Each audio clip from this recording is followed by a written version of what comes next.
Welcome to today's session of Viewer Levels. As we wait to the first few submissions that are coming in to populate the queue, beginning with Snow Trouble in Mushroom Kingdom with Glitch, just going to run a quick warm-up level as usual, just to make sure everything is working as it should be. And today we're going to begin with Back to the Future by DT Spies, or Death to Spies, one of the most prolific makers of music levels in the game, who made this one for Composer's third streaming anniversary, I believe, which was sometime within the last week. Composer, of course, being one of the most stylistically distinctive makers in games since Maker 1, in the music auto-scroll style that Death to Spies is a very fine practitioner of as well. So let's blast through this at 88 miles an hour, and then we'll get on with the queue. And yeah, welcome Andy Mocha, Glitch, Melonrind. And yes, Glitch, the stream title doesn't refer to the levels as to things that are vaccinated. I did, in fact, get the jab earlier this week, with the result that I do have a little bit of soreness in one of my arms right now, which I didn't really have appear until quite a while after. Oh, I see, I had to hit that shell. Didn't appear until quite a while after I had actually received this shot. But, you know, if we have any particularly embarrassing control issues today, that's what we're going to blame. I need to kick that a little bit faster, so it's going to bounce back and fall into the slot. One thing you'll find out about me very quickly is that I tend to be much worse at the composer's style of auto-scroll music levels than you would expect relative to how I do in other styles of levels, I guess. That I tend to underperform the clear rates in these, and I think it's just a matter of, you know, not really doing well with cutting the right corners and shortening the right jumps in this format. But we'll get through this. That's what makes it a good practice level, as we listen to, of course, the very memorable theme music from Back to the Future. Whoops, that's a miss. NextGM, welcome back. And Melonrind, Andy Mocha, NextGM, and thank you, all of you, for the submissions, which will play after Glitches. Nope, let's kick the shell faster.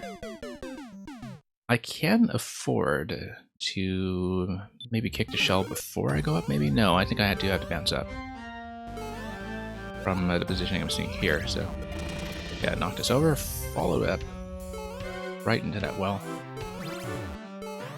And let's gain some time here.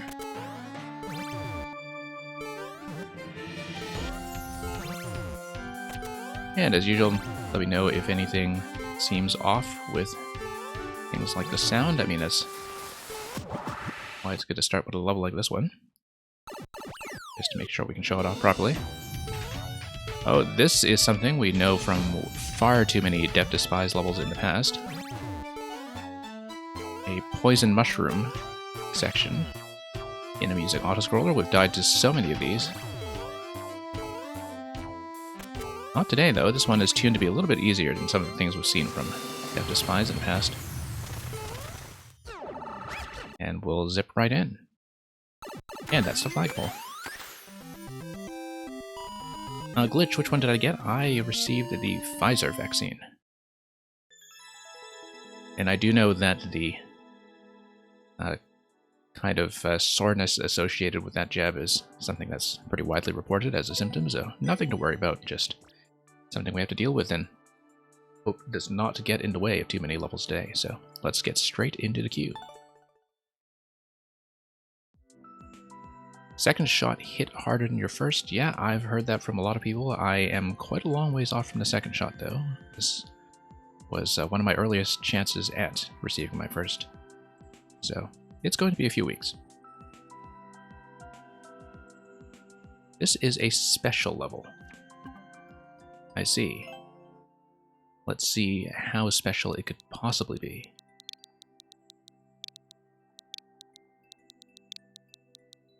Nukukaza, welcome.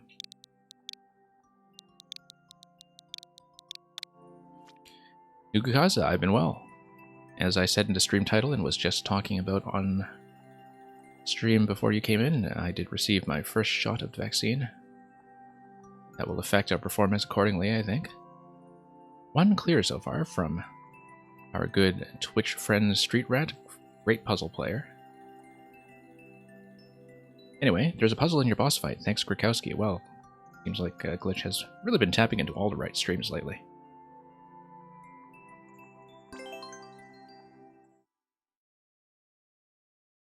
And Nugukaza, you've been fully vaccinated. Congratulations. Good to know that all of you are prepared to safely continue sitting in your homes and making Mario Maker levels for me to play.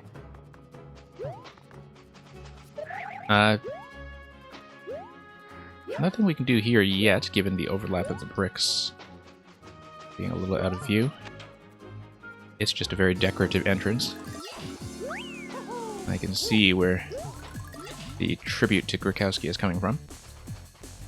Anyway, so this is going to use the setup over here that drops a Lemmy Ball directly downwards using the inlay panel.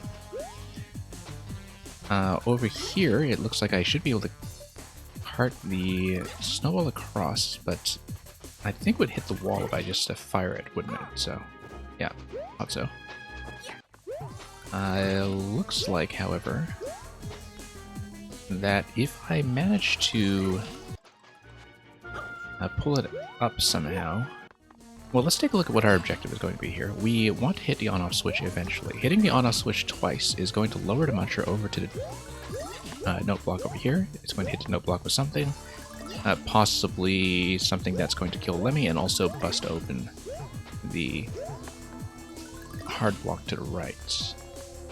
Well, there might be some kind of scroll stop mechanism anyway. Icicle up here is kind of interesting. Don't know if that's just there for reset purposes or because we will actually have some kind of change of state. And I see, Glitch, so you worked on this collaboratively with Grakowski. Okay, interesting. And yeah, we'll definitely have to see what the ingredients in your styles are going to be like. So, first of all, the issue right now is just being able to get the snowball across to the left side, and eventually we'd want to ground pound a seesaw such that the snowball is propelled all the way to the top, and then we can grab it, and then from there we're able to hit the on-off switch. So the idea is this, that we would somehow get the snowball over here, and then pound it up, like that. But first of all, we need to roll it over in such a way that it's going to roll gently down the slope, I think. And not like that, obviously. But I think I need to give it a push down the slope. That's what I would figure. You soft drop in this location, push it. No, not like that either.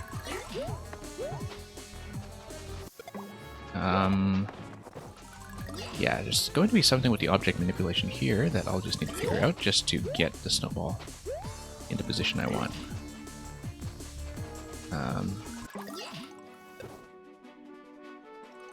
So let's think about that. Merkendo, welcome. And King Brock as well.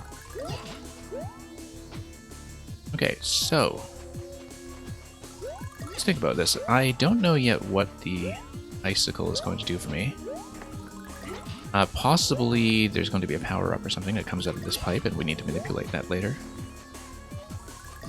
Right now, the challenge is just to get the snowball across. And in a way that isn't going to hit the wall. And also isn't going to end up on these slopes. So, I think it's actually going to be something like this. Not quite. I was hoping that you would be able to get it in such a position that... Oh, you know what? Let's try this. Drop down here. And let's move up here. I feel like if we get the snowball in a position that's just a little bit further, I'm able to pick it up from this side if it rolls over here and winds up on top of this. So we'll see how it goes. Icicle is just for reset. Yeah, that's what I thought. I mean, the only other thing it could be was for some kind of power-up control if you got it from the other pipe, but I definitely didn't see that happening just yet. One moment, we have to acknowledge a raid. Let's give a quick shout-out to Foundering, who has come over with the Ragtime Piano silent film and word game communities. A fellow Scrabble player who has been doing silent films every Friday night NA time. And today was Charlie Chaplin's The Gold Rush, which is a film that's always guaranteed to bring the house down. So certainly hope that went well and that the screening and the music were as brilliant as usual. I wasn't able to catch it live today, so I'll have to catch up on the feature later on in the VOD, I think. But okay, so we did roll that over, but I'll need to kind of do a pickup on this side like this. Not like that. So let's go back and figure out how I actually rolled it, because this was clearly correct. I think it's just a soft drop on the top of the slope. That's going to come around, and I want it to be picked up instead of crashing against me. I think I need to approach it from the left side. And so yeah, thank you everybody for coming in. I really hope you enjoyed the film. I think The Gold Rush actually was my first Chaplin feature many, many years ago, and so it's definitely a film that's quite dear to me as well. Really quite timeless. Okay. And momentarily sane, welcome. Okay, I'm gonna stomp on that thing. Foundering, of course, is also somebody who is active in Super Mario Maker. Okay, we drop it here. We punch this. We hit the on-off switch. And then I need to hit the on-off switch a second time, only this time we're not allowed to use the ground pound due to the presence of that blue block there. So now we need some way to get upstairs with the snowball, but we now have access to 2. And here we go. No, because we need to spin on top of it. And I know from experience, of course, spinning while holding an item isn't something you can always do. But here, that's going to be the trick. Now, we can't take this one any further, so let's just move up here and see if we can get Lemmy over to his next destination. And yeah, thank you for the lurk from Failfishu and Andy Mocha. Okay, so yeah, Glitch, it is kind of interesting that it does very much feel like it's a combination between your style and Grakowski's style, as you might expect. That it's actually quite detectable to me. Donut Block seems to be a death zone here. We're running out of time, but I have the solution mapped out to the early section, so that's not too much of an issue. I feel like we do want to bump this up to the next level. Not with that kind of positioning, but like that. And then that allows me to pick it up, fire, and then we once again have a sort of 2 snowball setup where we're going to drop over here, going to grab the other one and punch it. And so that's going to give me the second activation, which will then allow us to proceed. Yoshi here, no checkpoint yet by the looks of it. We'll run out of time, but we have the solution mapped out for the early section, so we'll just restart this. And yeah, but Glitch, you know, like a lot of your 3D World boss fights, it does have that sequential on-off activation that gets you from one phase to the next, so... but definitely I was looking at the entrance and I can tell that it's kind of a Grakowski-style entrance. I've just played so many of his levels by now that it's something quite recognizable as a style. Okay, let's do the same thing I did last time, which is I'm going to stop the rolling of the ball by popping on top of it first. And then at that point, I'm able to pick it up. But we really do need to stop it from the rolling motion, and not like that.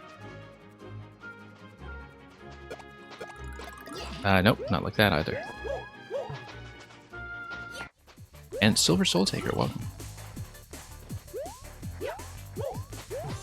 Okay, let's let everything roll up here. Nope. You need to stop it. No, not quite. Yeah, I don't think I can just approach it from the side while it is rolling. Unless I approach it from behind, perhaps. No, it's just going to stop. Okay, that's convenient. And... nope, I thought I did a soft drop there, but apparently that registered as a throw because it was so close to the wall. Okay. No, once again, do need to stop it. I should actually just let it come to a complete stop if it comes over the semi-solid on the left. Except it's not going to do that. It's going to pop just short. And Glitch, you made a start screen, okay. Yeah, well, it was definitely very appealing way to begin the level. I think, Glitch, the thing is, I mostly see 3D world creations from you, and so I don't think I would have known to recognize that much of your decorative style here in NSMB. But yeah, definitely really well made as an intro. Rakowski does this thing where sometimes his aesthetics actually do turn out to be like perfectly tuned puzzle elements and platforms. Sometimes they do. I mean, sometimes they are just introductory rooms, but every now and then you have something that looks like it's purely aesthetic that becomes highly functional.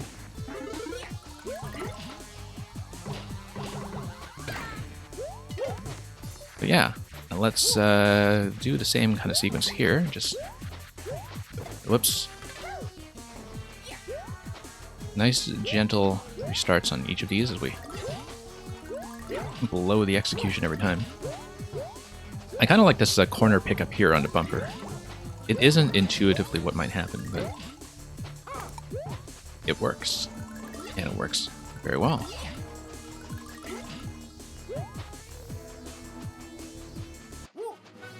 Okay. Up we go. Oh yeah, definitely Glitch, given the style of 3D world fights that you tend to do.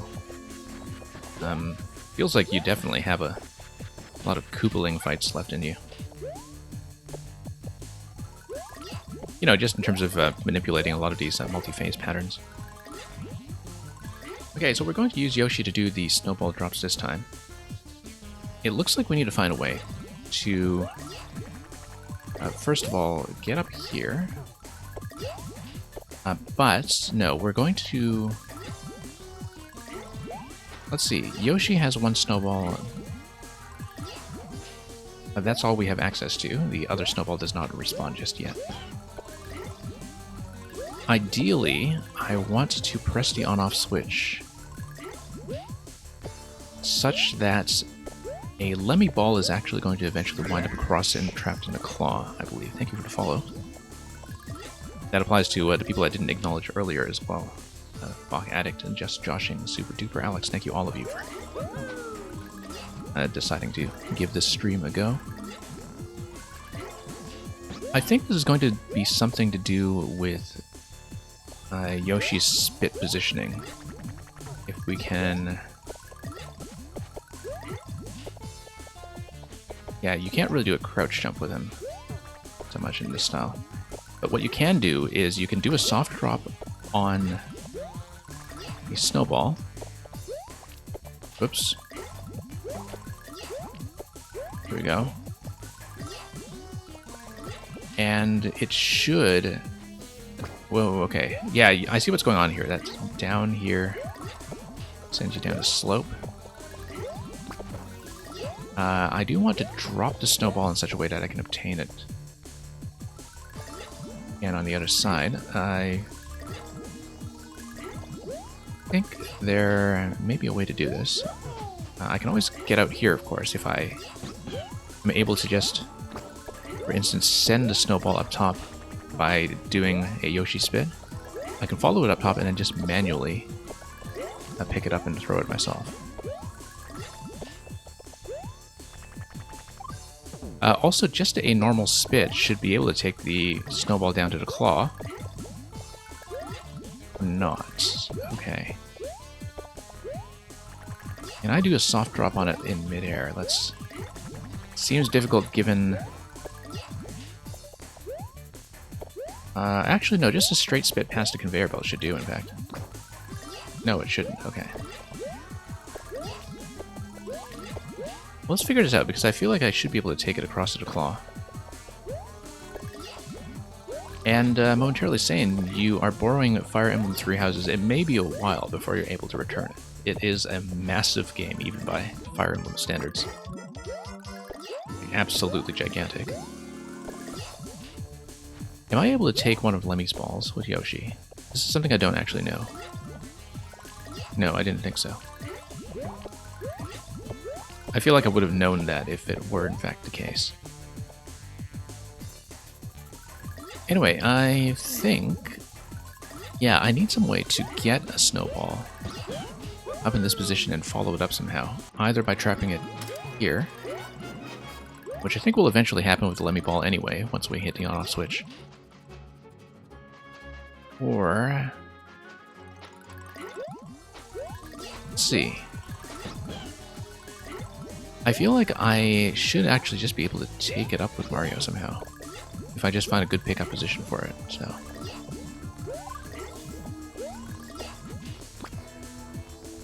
Yeah, there we go. That's what I wanted. I wanted to do the soft drop from this position and just roll it over gently. And now I'm able to take it all the way up. Okay, I got 30 seconds to sort this out. Looks like the Lemmy Balls are going to bounce all the way over, and then we can take Yoshi and fire some snowballs over, if we can, because I need Yoshi to grab the snowball. I won't be able to do this in 10 seconds, so I'll have to redo this. But yeah, Yoshi grabs the snowballs, and then I probably need to jump on top of the bouncy balls to hit Lemmy a couple times, and then that'll be the fight. So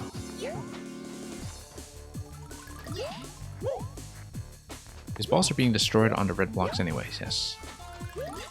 Yeah, momentarily saying, if you're figuring 40 hours on the initial playthrough, first of all, you're experienced enough with tactics games that I assume you're going to play hard classic, which is, I think, the ideal entry point in terms of people who know how to play.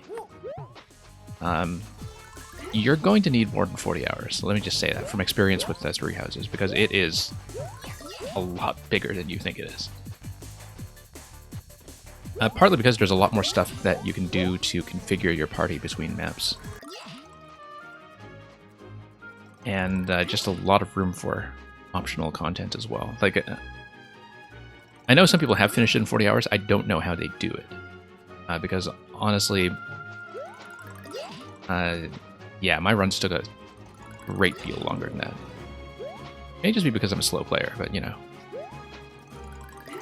Okay, let's stop this. Pick it up. No, not quite. Yeah, maybe you're a very speedy tactics player. And obviously if you're doing normal mode or the casual thing where you turn off permadeath, which I don't recommend, maybe that'll be much faster. But it's a big game, you know, even irrespective of difficulty, because there's just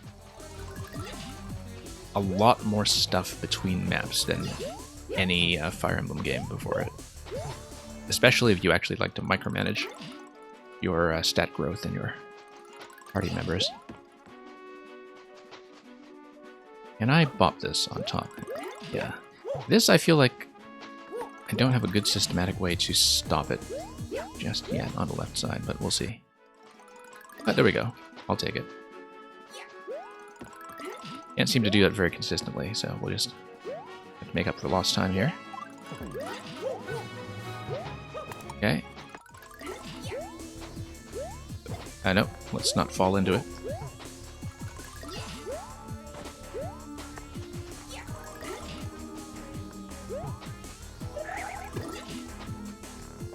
Yeah, glitch, but the thing is, if I jump on top of this moving snowball, I believe I do stop it. I had one previous attempt that did work like that. It's just that you can't hit it from the side, right? If I understand the mechanic properly. Okay. Who knows, I may be wrong about that. Anyway, let's make up for lost time here. Pick this up. Hit this. Come all the way back down. Next GM. Yeah, the maps in the actual battles were definitely a step down from Conquest. I would say. I think Conquest is still the high watermark of the series when it comes to the actual battling. But there's so much stuff in Three Houses that works. In spite of that, I find it very difficult to mind. Just because of the, you know, a lot of the flexibility that comes from the new mechanics and the sense of space. Like, I found that with Three Houses, you just have a totally different attitude to spacing than you do in the other games, simply because you have so many long-range options, so many really dynamic movement options, as well as, of course, the, without spoiling too many things for Momentarily Sane, as well as, shall we say, some of the enemies that don't quite play by the same rules on the grid as in the earlier entries in the series. So,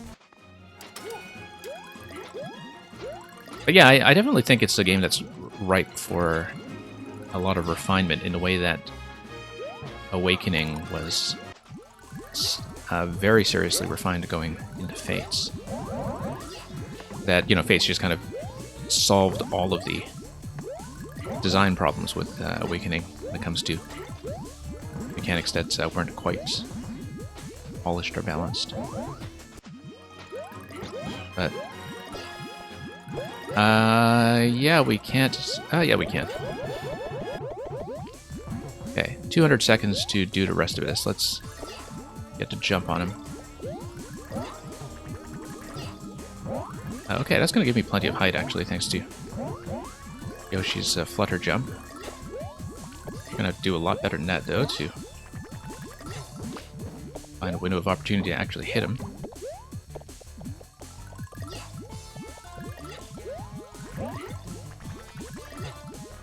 Yeah, it's actually going to be a little bit tricky here. But after he fires a sequence of several balls, there is a bit of a pause while a certain number of balls is active on the screen. Probably just due to something to do with the projectile limit, perhaps. Unless there is kind of a timed cooldown. It's just working out of the box on Lemmy. Don't quite recall. But there is going to be a pause in his pattern, which should allow me, after every fifth ball, to move up and actually hit him.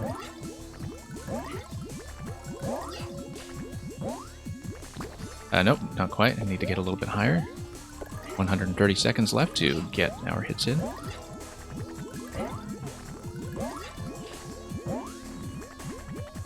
There we go, that's all we need, in fact, because he had taken the hits from the previous two rooms, so. Up we go, this is just a Yoshi check. And Glitch and Grak.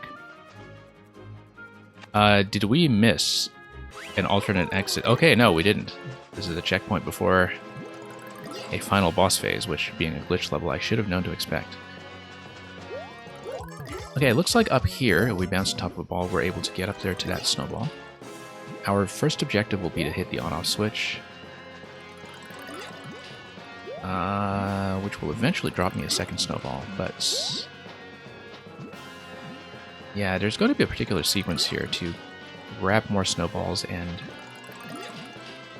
hit Lemmy probably from the left, that we need to just throw snowballs from this position here.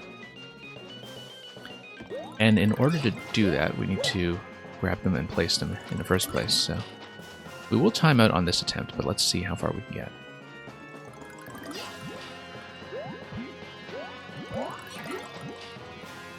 And yeah, momentarily saying, I'm not talking about any story spoilers or anything. I'm just saying that there are some mechanical things in Three Houses that are really quite neat.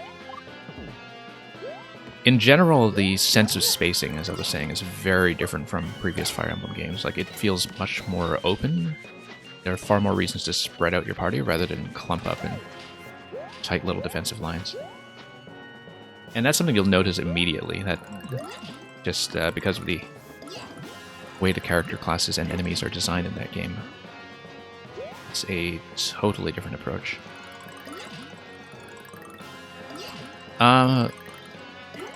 Do I need to reset out of this? I think I might, because I needed to hit the on-off switch first in order to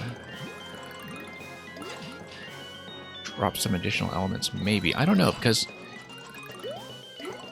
there is going to be a particular sequence here, I think, that we need to figure out in order to hit him 3 times.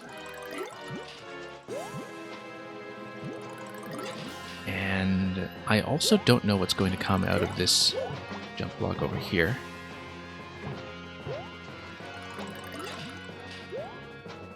So that's something I need to keep in mind.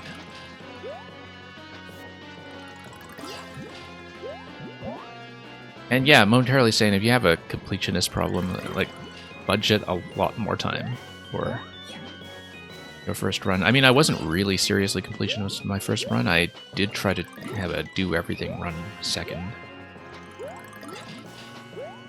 But yeah, I've played 3 runs through 3 houses, and I kind of took a very different playstyle for each one.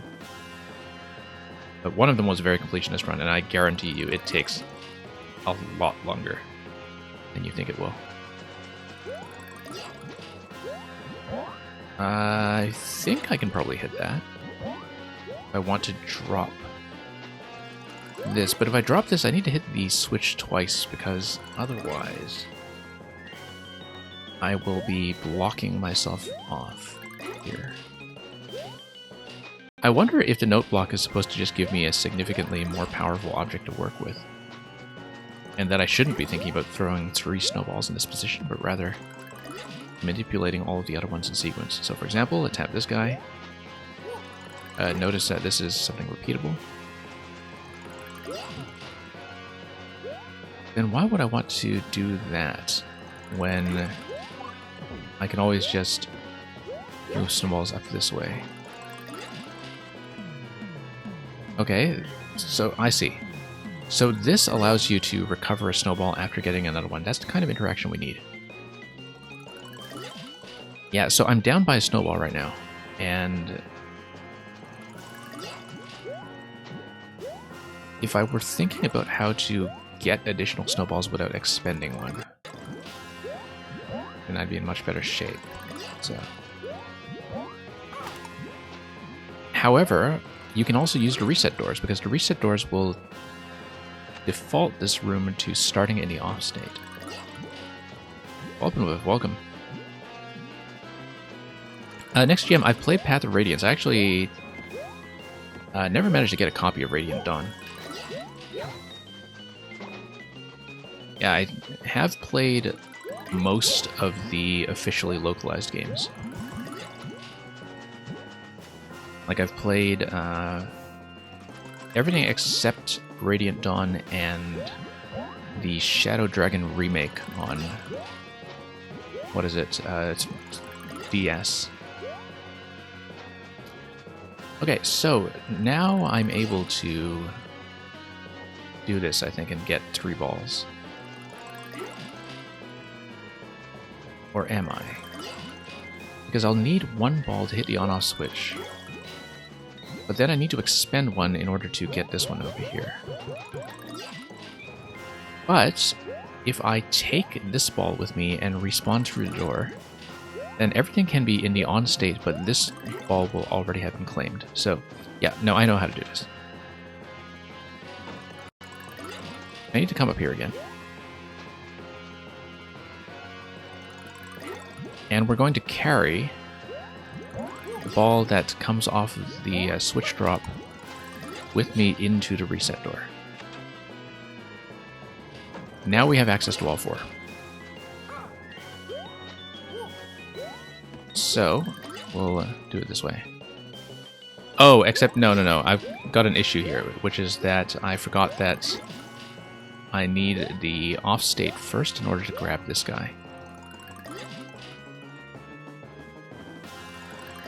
So that's actually a small adjustment that I need to make. Because currently I can hit Lemmy twice, but then I can't actually grab this ball until I toggle back to off.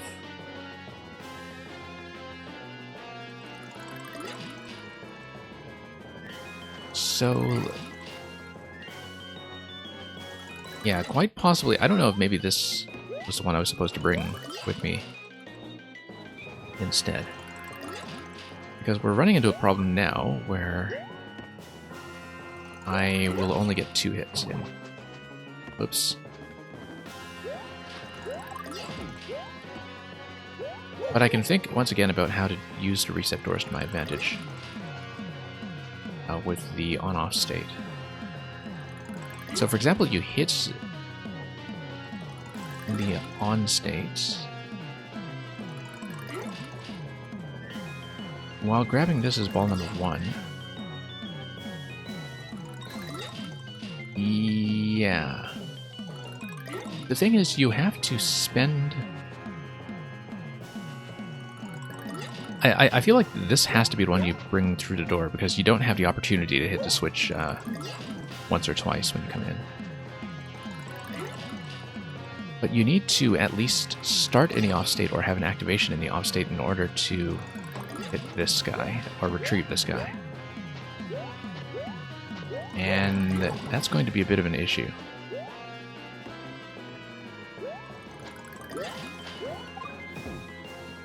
Okay.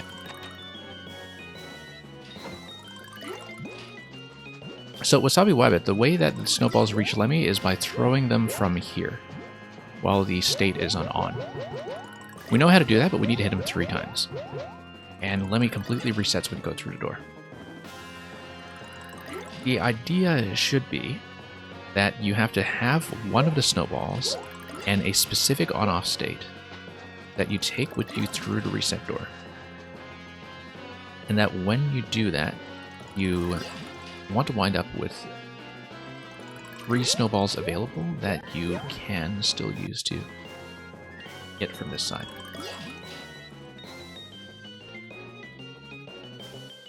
So that's going to take a moment's thought here, because we know that hitting the on-off switch consumes... Like, you can only consume 1 out of 4 snowballs, is what I'm saying. Because if you consume 1 out of 4 snowballs, then you have 3 left to hit Lemmy with. The problem is, on-off switch requires 1 snowball. This guy requires 1 snowball. I feel like we need to take this one with me in the off state. But then we still need to spend 1... Ah, no, I've got it. Yeah. I'm going to run out of time, but I'll show you what the solution is. I do understand it. Yeah, you want to take that one in the center column with you in the off state, and I'll show you how that works in just a moment when I can actually get up on top. And Nitro, lots of numbers followed by the word Nitro. Welcome, it's going all right. Looking forward to yours. So yeah, I need this guy, but I need him in the off state, so I need to lower him first of all.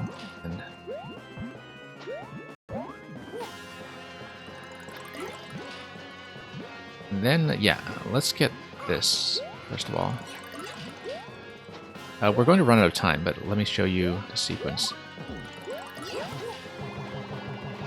Drop this. Now we're going to have access to 2, which is important because I will use one snowball to hit the on-off switch and the other snowball to hit it again. Oh no! So yeah, let me just walk you through the sequence. Don't worry about the dev spot. I mean, you can always reset, right? Like, you can reset as much as you like. I don't think you need a dev spot here because it makes sense to have a soft reset until timeout. I actually think that you specifically do not want to have a dev spot here because it is always possible to do a full reset. And yeah, I know that, you know, obviously if you have 30 seconds left, like maybe some people will want to die right away, but I think it's actually better to avoid too many incidents. So yeah, I want to toggle this, and then we'll reset near again.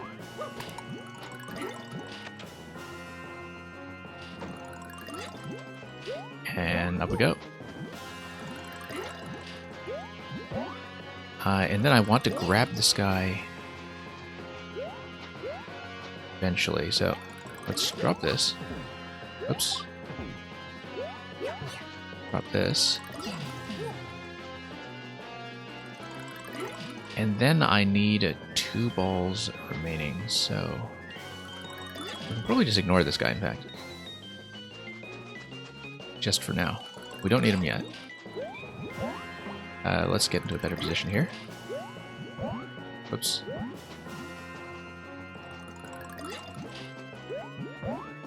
Yeah, I believe my idea should work here. I want to keep this ball, but I want to keep it when our state is off. I'll show you how that works. I believe this is correct. So I take him through the reset door. And at this point, I'm able to get up here and claim this guy while the switch is still off. We might still be short by 1, actually. But let me check. Yeah, so here's the problem. That I am still only able to get 2 hits. Because this guy can only come down when the switch is off. Maybe I should be taking this one. With the on switch. Because the problem is that I need 1 to hit the off switch now.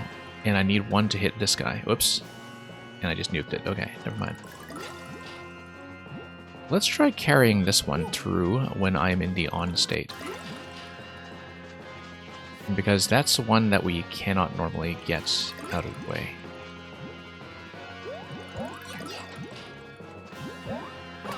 So we're going to go with the on state here. I'm going to take this guy out. But we still need to drop the center one somehow. And that still remains an issue. But I think... yeah, we'll need to rethink this a little bit.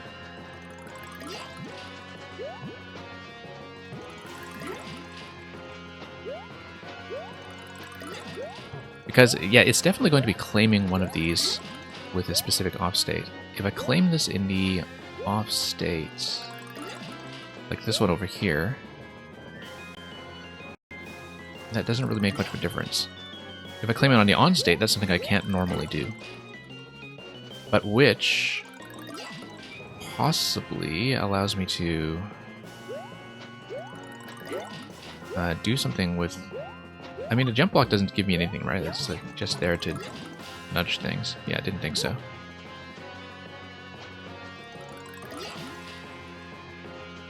Because here's the problem. I still need this guy.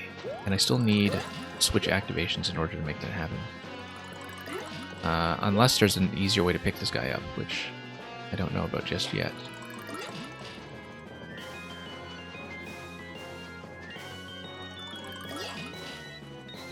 Possibly. You know what? We might actually need to take this guy first.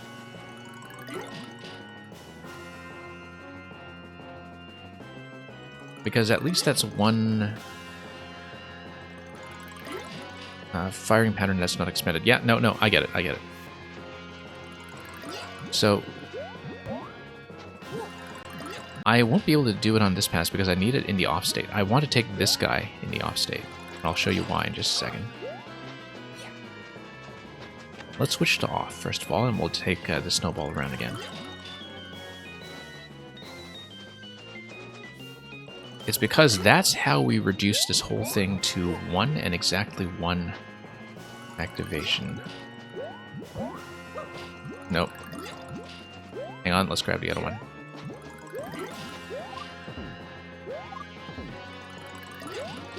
I believe so, anyway. No, we messed this up. Let's just do it again.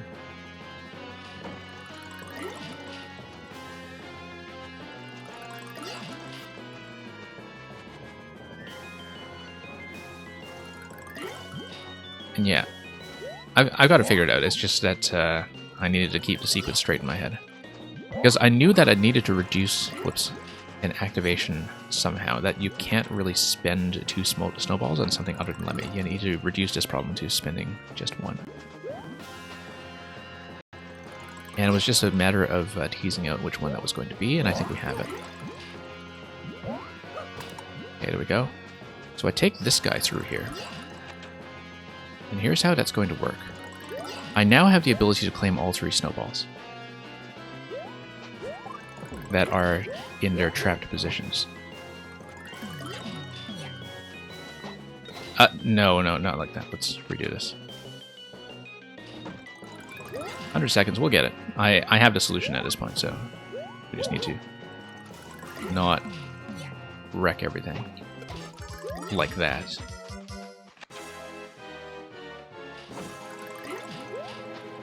Okay. Let's actually descend gently this time, perhaps. You know what, I'll just leave this guy up here. I don't really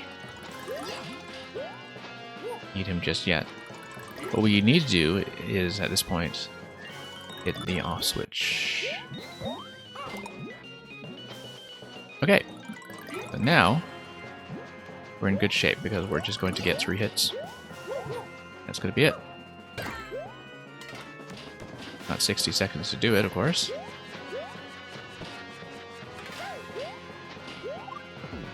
Without wrecking too many things. And we'll just take this one over, and that's going to give me the key.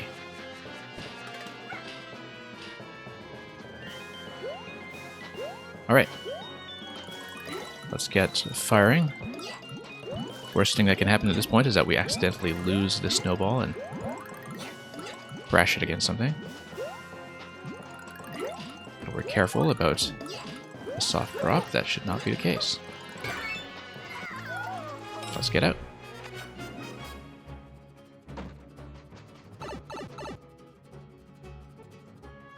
And here we go. Let's not die to the icicles. That's the win. Oh yeah, Mario time. And thank you for the GGs. And thank you especially to Glitch and in absentia Grokowski, who I'm sure will catch up on this at some point, for the level. Street Rat got it in a much faster time, I see. But we had a lot of execution mistakes to sort out early, so... Yeah, Street Rat is also somebody who is a streamer who is a very ideal player for this kind of thing in terms of being a combination puzzle and boss fight, so... Really glad I could follow that up with a second clear. Okay, order is going to be switching between next and sub-next, as usual. So thank you for waiting so patiently past a fairly long first submission, but you know, things tend to balance out over time.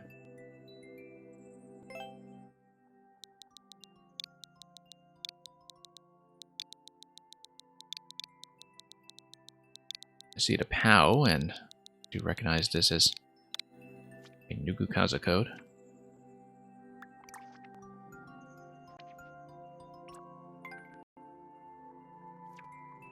Okay, this is for something that's kind of precision-ish, actually, about 5%. Shall we do the latest one, then?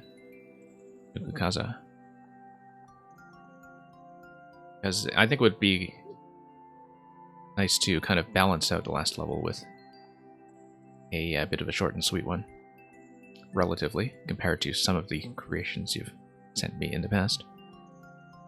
We'll see if that's true, and we'll have a blast as we blast off to Funtown.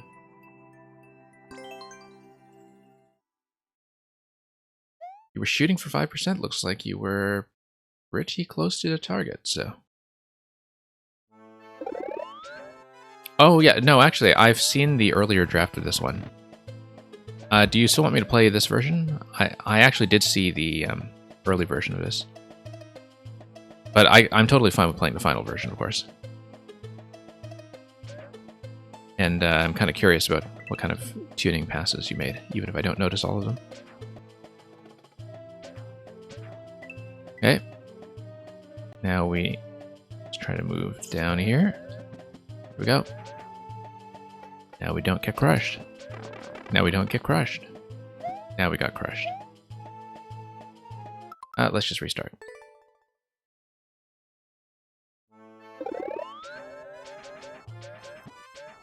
And here we go.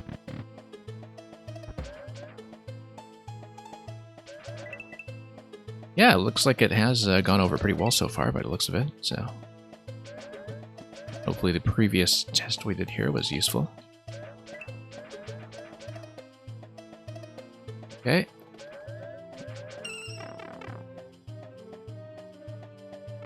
Yeah, because I vaguely remember that there were some particular corners that I had issues bumping into. Like the semi-solid that's on the right side of this room there. I remember we talked about patching that in. Or rather, you kind of brought it up at the time because of the way that I kept it bouncing against that ceiling in the top right nook. So let's... Yeah, push this way.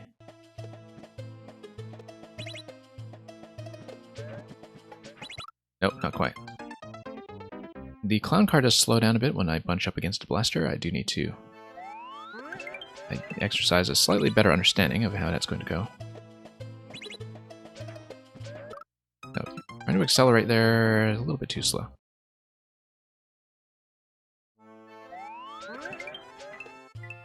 Yeah, well, glad to hear you don't have any remaining regrets about how this turned out. Let's not bump against the wall.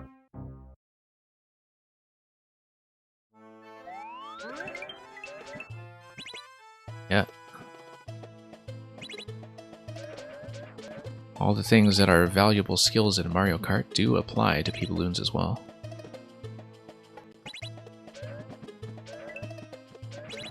Okay, let's get down here. Yeah, we just need to follow this guy. Tail him over before the swap. Nope. Just gonna get pinched again. Yeah, I just need to know how to let up on the pedal in the appropriate locations. Hey Mocha, tomorrow will be your last day of school, okay. Or yesterday was your last day of school, okay. I was kind of wondering about the verb tense there. Also, I hope I didn't miss any really critical messages in chat earlier. I should have actually caught up between levels because there was quite a lot coming in at once. But if there was anything important that people were trying to reach me with, you're quite welcome to repeat it. And Glitch, yeah, thanks for catching me with that one. Fantastic. Play it through, and I guess I'll have to... I mean, Grakowski usually just finds ways of knowing when to play anything that he's involved in, but he'll probably be interested in watching that as well. So... Okay, let's get up here. And yeah, momentarily saying I certainly know the feeling. Given the times that I tend to run, that's a very common affliction.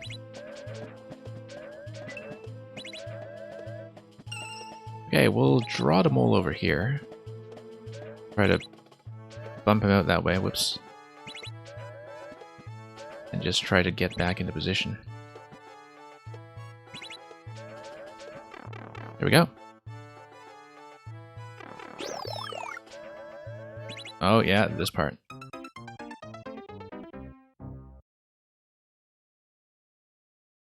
Yeah, I'm momentarily saying I wouldn't say that everybody is morning people. I think that's something that we disprove here on a regular basis. And yeah, King Brock, good luck with rectifying that confusion. Definitely don't want to be confusing the two.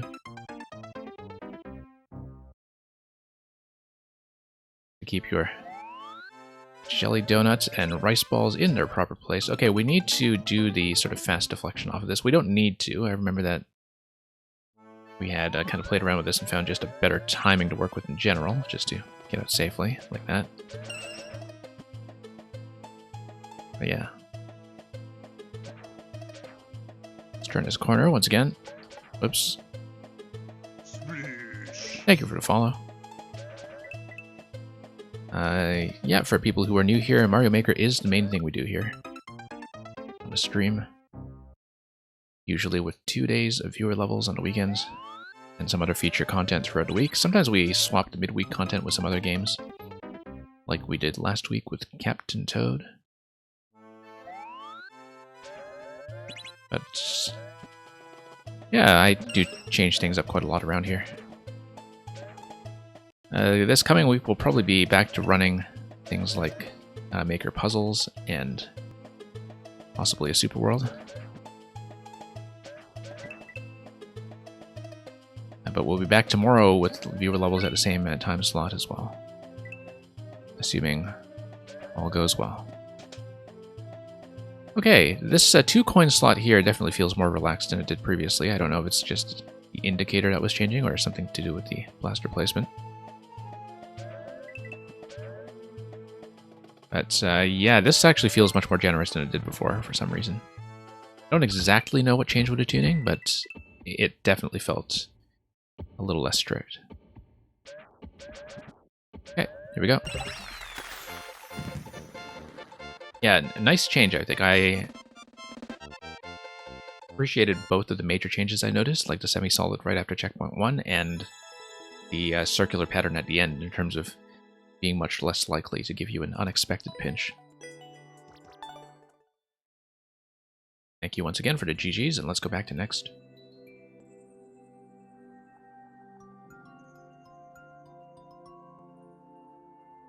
And yeah, let me just scroll up through the chat quickly as we prepare to get into Melon Rhine's level. And we'll just punch that in. A S or 5, that's an S. And that's also an S.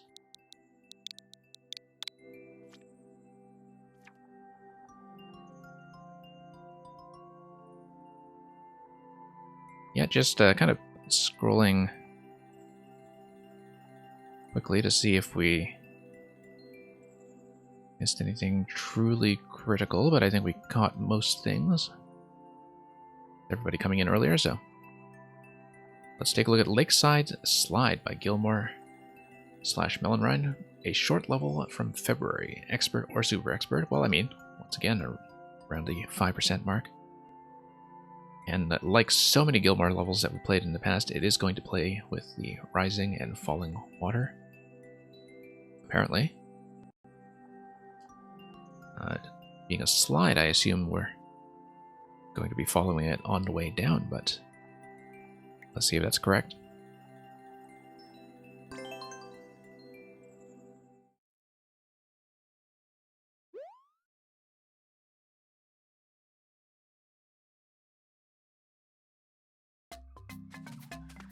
Yeah, we've seen a good variety of water level mechanics from Gilmore in the past. Love this opening hut, by the way. Just kind of a nice entry point as we descend into the water park. I should actually have checked one thing here. Nothing. Didn't think so, given the camera scroll, so.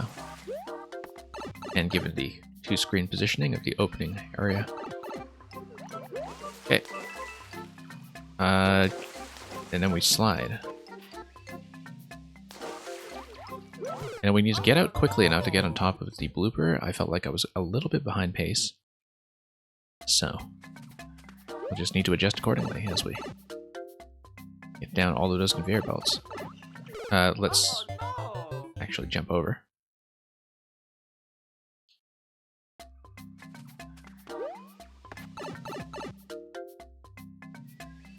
Okay, we're gonna pop our way up. Yeah, it feels like already lost a little bit of time here. That's double twirl. Oh, I see, okay. Oh no! Yeah, I was just a little bit slow on my way down, I think. Because I saw the double twirl, and I felt like I was behind on it, but clearly I didn't quite know where I was aiming with that fall, at least the first time, so... Oh, because... No, I am supposed to fall in. So, is the double twirl just mostly getting me over to the right column quicker, or... Well, we'll see. I mean, just to make sure we have enough clearance to get all the way over, but... I was kind of wondering why the double twirl is necessary. If we're just falling down into the lower location anyway, but... Maybe there is something that... Oh, it's just for speed, then. Oh no! Right, because we want everything to be lowered here, but then... it's because I need spin jumps out of that, so when the spinies are on a water surface, I'm able to spin on them safely. So it's going to be a spin wall jump off the P-block segment that is on the left side. With a better jump off the blooper, of course.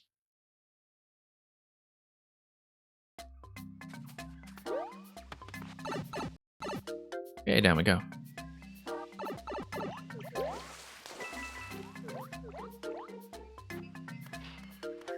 And yeah, just gonna take the conveyors once again so we don't get dragged too much by the water here. Ah yeah, there's even a Z marker and everything, which we're always terrible about actually obeying. I probably could have made that jump at the end there one spin earlier, which would have allowed me to get under the thwomp without it outpacing me. You found out your two best friends who are rather good cannot play side-scroller Mario if their lives depended on it, so which genres do they specialize in then? Oh no! Because it really depends on background in some ways. Where, you know, I'm very much from the background where, like, when people say video game for me, despite somebody who's mainly from a strategy game background, like, I still think of platformers, 2D platformers specifically, as kind of the default video game, right? And that's probably just an effect of Oh no! having played a lot of the classics while they were current, and specifically before the explosion of the 3D era in the mid-90s. Later on, the dominance of first-person shooters and the like.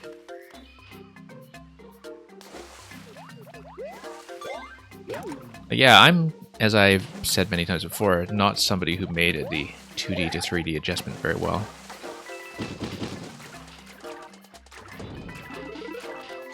Okay, spin jumps over here, I think. You remain elevated and you spin around.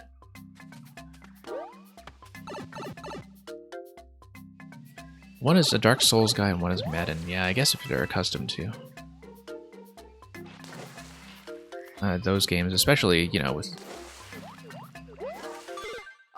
Dark Souls. Like, first of all, I haven't actually played Dark Souls, just so people know, but I have played a lot of things that are kind of derived from its sort of pacing and structure in a way that, you know, Hollow Knight's respawn system, for instance, is kind of modeled after that, and some other games like Jedi Fallen Order are kind of like a more casual-friendly take on its structure.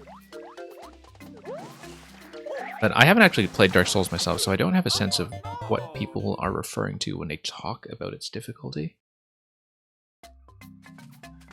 Because to me it seems like a lot of the conversation about the difficulty tuning from the games developed by From Software are from people who have mainly kind of played in the 3D era and don't really have the same expectations when it comes to restarting or having to do a lot of repeated attempts to find something out. Like, it's a very different mentality depending on whether you come from something like an arcade background or a platforming background, for instance. That if you're accustomed to things that are more straightforward, story-based experiences, for instance, you're going to have a totally different perspective on what difficulty means. Oh, I have to swim here. Yeah. I see. I have to swim my way up over to Pokies, and I have to do so with about the same pace that I was going at.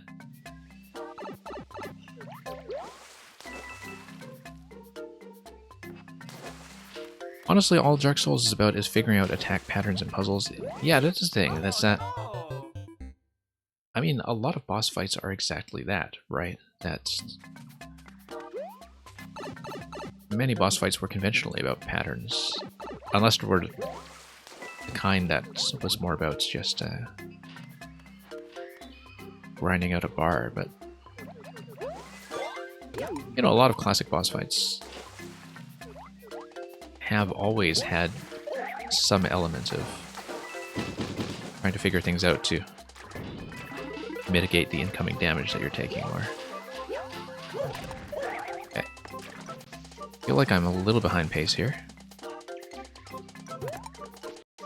But we'll see. Okay, not too bad. I was a little bit slow in terms of getting out of that segment here.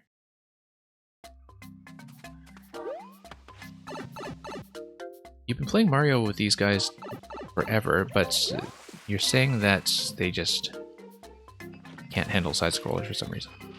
Yeah, that's something I find very difficult to understand. Oh no.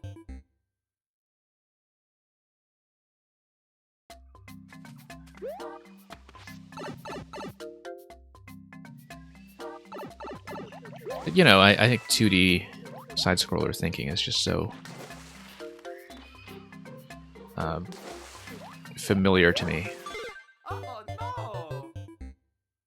that there's quite a lot that I think experienced players take for granted sometimes about how people read level design. That depends on a lot of conventions that if you're not somebody who has a lot of experience with the classic games, No. you don't necessarily have those conventions baked into you, right, in terms of how to read a level. And the example I always bring up is actually that most people who play lots and lots of platformers, especially Nintendo platformers, for instance, don't necessarily know how to, for example, read a Sonic level. Because Sonic has just such a different design paradigm. Let's twirl there on the blooper if I'm slightly behind. Because you kind of make all kinds of assumptions about how a level is structured, right? And where to look for secrets, and where you're allowed to turn back, and...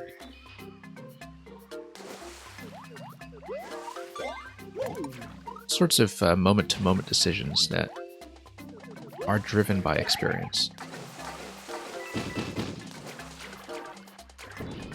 Okay, there we go. Okay. Actually on pace here, sort of.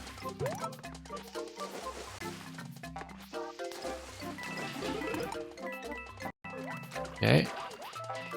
This part here actually reminds me a little bit of Yooka-Laylee and the Impossible Lair. Oh no. The bomb should not be able to kill me so long as I'm not standing on top of the block as it explodes, I think. That's a bit of a tight spacing. I don't think I can rest on top of the block, though. I think I do get hit. Even though the bomb has a 2x2 range, if I am on top of the block, I think I do take the hit, but I'm not absolutely positive about that in the moment. This is the kind of mechanical stuff I do know cold until it actually comes up in a level.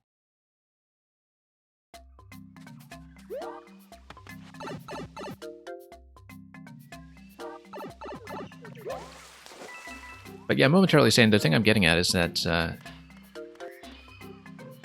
you know, you have a lot of people who grew up with Sega games, for instance, who are always confused when they see experienced platformer players struggle with Sonic because they think to themselves, oh, I learned how to play this as a kid. Why are you having so much trouble with what was to them a kid's game? And it is because, like, Sonic just follows a totally different design language in terms of how to read the platforming spaces and how to navigate them and how to think about secret exits, etc. Okay, we do need to go down immediately after that.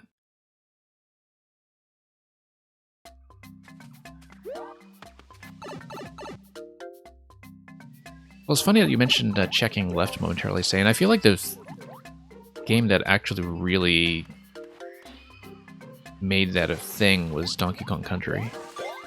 It's not so prevalent in SMB 2 or 3, even if they did introduce being able to scroll the map to the left. But the first Donkey Kong Country does that a lot. And it's something that DKC has picked up over time as well, that in the newer DKCs they always have secrets that are, did you check the left side? And the Yoshi games do that as well. But I think it was not so much a thing in Classic Mario until that point.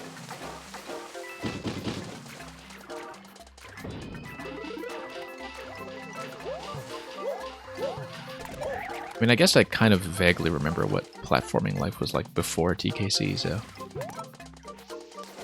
And to me, that's a very definite starting point for certain tropes like that, in terms of how to read the secret. There we go. Okay. That's actually going to be it, but I'm going to check the left side, because as we just discussed, surely there's going to be something here in this very well-decorated location. Nope, guess not.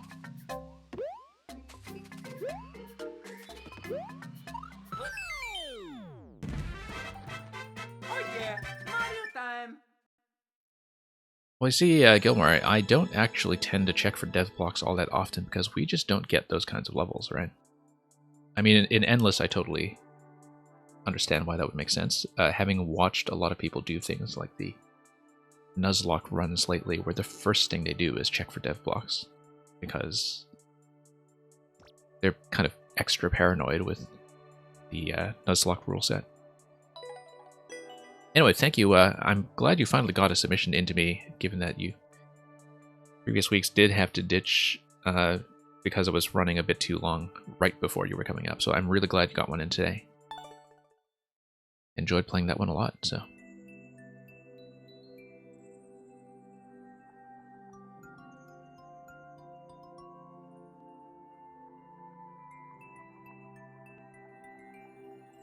Okay, next one is going to be probably a sub next, but let me make sure that we don't. Yeah, should be a sub next.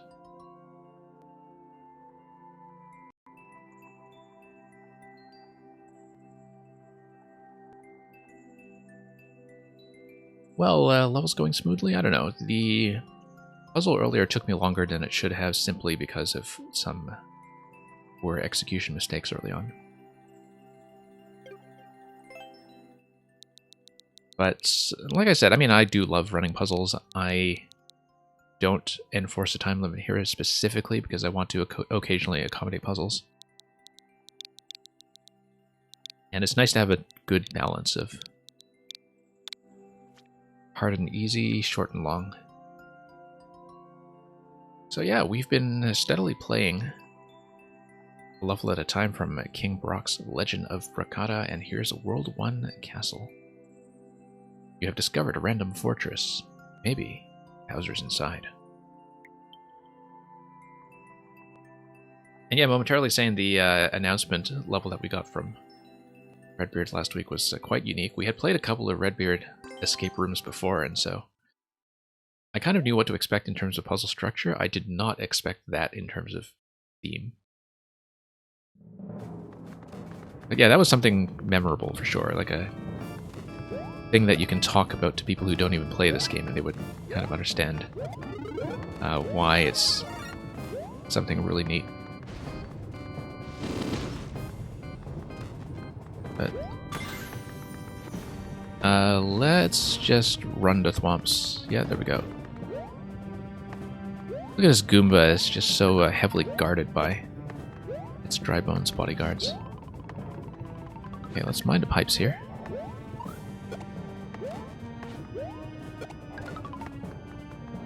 And mine the piranhas. Okay, there we go.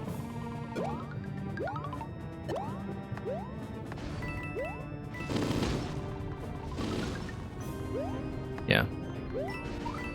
Would kind of be interesting to see if you can speed through some of this level. Obviously, you'd be a bit constrained by things like the skewer timings, but I'm wondering about that mainly because, you know, so much of the first zone is kind of a straight corridor. Let's check some of this stuff. Fireflower over here, and we should get into the boss room fairly quickly.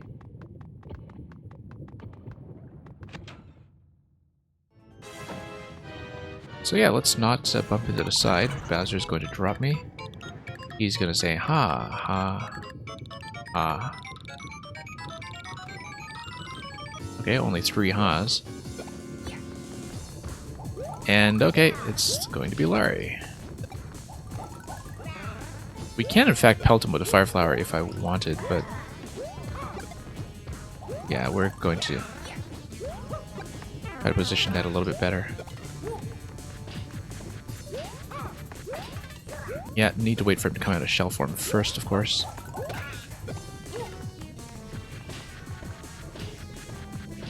And yeah, we'll just wait for the next cycle for a 3rd hit. It's just mostly a timing thing here in terms of finding a good time to drop the shell over. Well, let's take a shell with me just in case.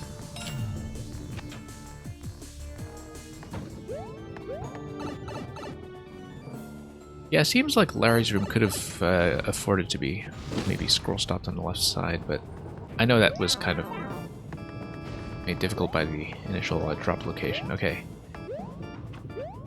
I'm going to take that guy out before I go for anything fancy here. Because of course we're going for something fancy.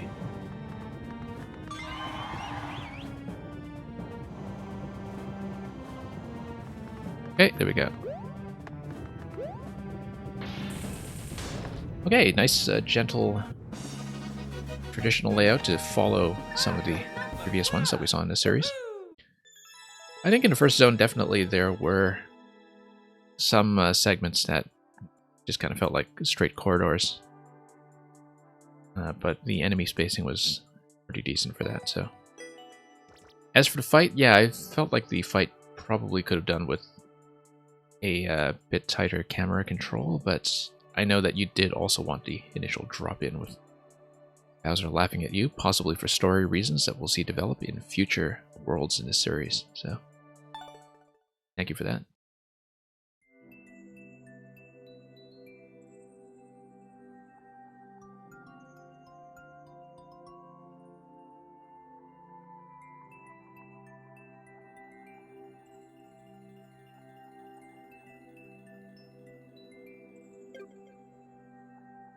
Hey, Andy Mocha, if you're still here, I know you said earlier you were lurking.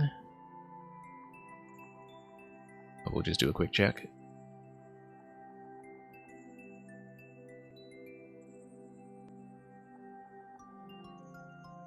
And see if you check in, so. Andy Mocha, I think, might actually have left. At least I don't see them on the list, and so it's a fairly short queue. So if he manages to come back, we'll get him back in. For now, we'll do a quick removal.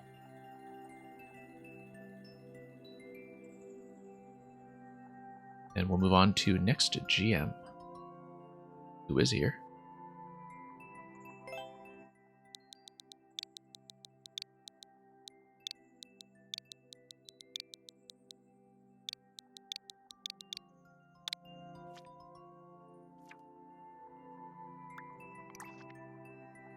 Okay, next GM, any particular Recommendations, okay, 79.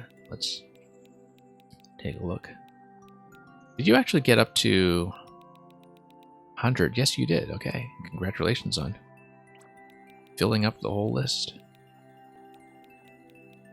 Until you need to make some kind of revision to something totally game-breaking in an earlier level, and in order to maintain the neatness of the sequence, you need to re-upload everything.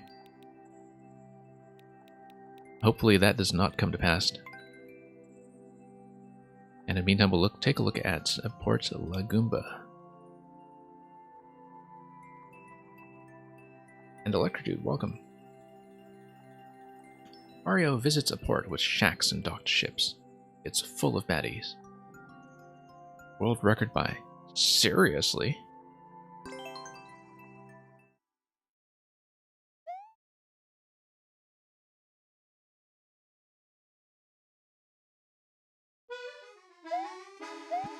Momentarily saying, as far as Electrodude's harder levels go, it's a totally consenting relationship. Most of the time. Yeah, I see that the blue blocks down there are just meant to simulate water. Because this is meant to be kind of like a boardwalk, and I guess you wanted to keep this ground tile set in particular. It's all the cheap-cheeps down there. Whoops. Not make too many silly mistakes here. Whoops.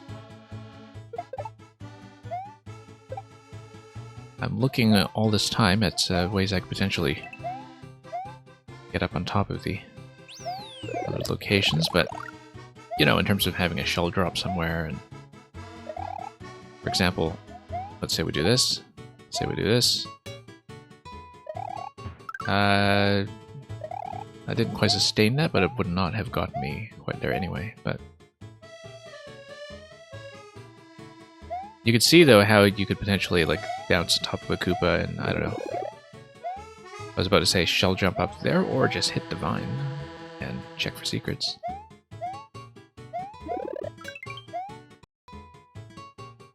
Kind of like this platform to accommodate the issue of dropping into an unknown location.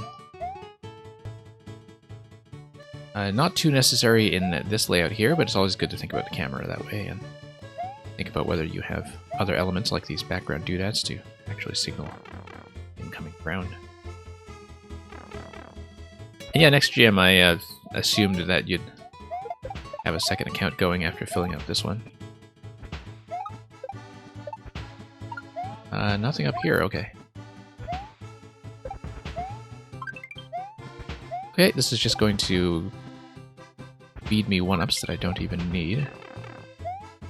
That's alright, we'll take it.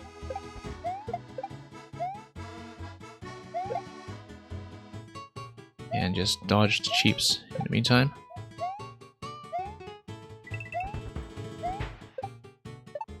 Up we go. And once again, a falling platform.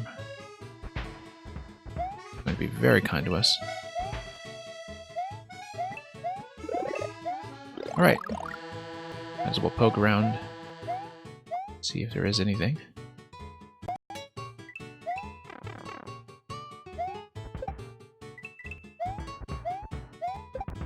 Okay, nothing up here. Let's be careful though.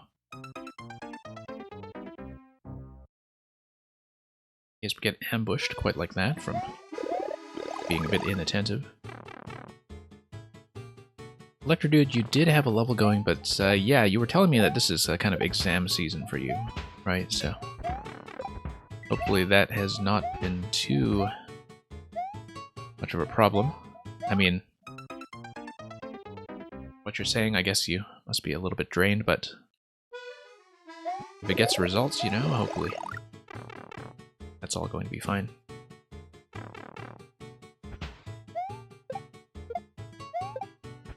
Okay. Not quite.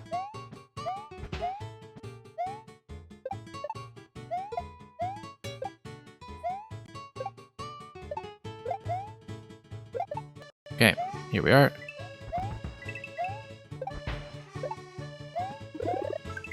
1-up is not quite what we need, but we'll grab it anyway. That was very risky. That was not my proudest moment.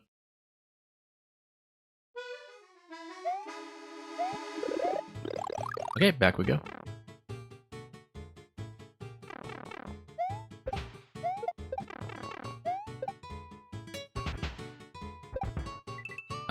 Let's dodge that. Clear some space or not.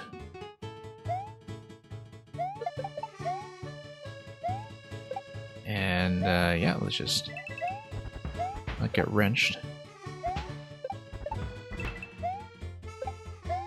This would also be something that's fairly satisfying to speed through, in fact. Like, if you really want to optimize a speed run, it's a good level to do it for. Just because there are so many things that can kind of take you forward in terms of momentum. So many objects you can bounce along if you find just the right pattern to work with.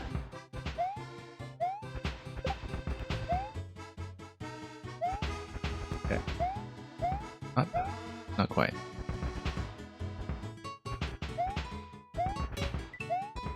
And that's all fine. SDGML, things are going alright. It's not the levels that are vaccinated, although they might be. But the stream and streamer themselves, which is actually going very well, apart from the fact that last night when I was streaming Captain Toad, that was when the soreness in the arm began to kick in a little bit. Thankfully, not too much of an issue today in terms of hurting our performance in the levels, but we don't want to take too much for granted here. Anyway, thank you, next GM. Glad to see that one. Momentarily saying, yes, I did finish it. I absolutely did finish it. And yeah, SD, it took me probably about 12 hours after actually receiving the shot for the soreness to kick in, but it was quite a kick. And the thing is, I was just thinking at that point I was totally in the clear and feeling nothing whatsoever. And yeah, Foundering, do enjoy your food and hopefully have an easy time with that, and you know, just need to get everything in order before Ragtime streaming resumes tomorrow. So. Next GM, thank you for the resubmission. We'll get to that hopefully fairly soon. I believe that was a next, and we'll just pop a sub next here, which will, I think, be Nugu Kaza again, if I'm not mistaken.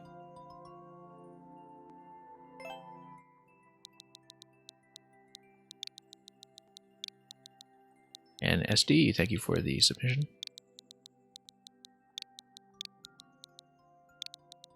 of your maker code.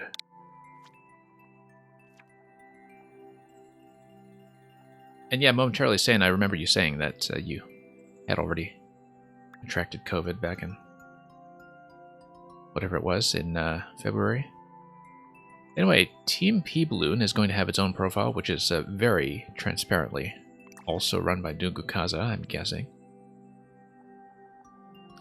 Is there a specific thing that Team P Balloon would like to recommend to me today? Do let me know if you want to see something specific. I haven't played very much from this profile.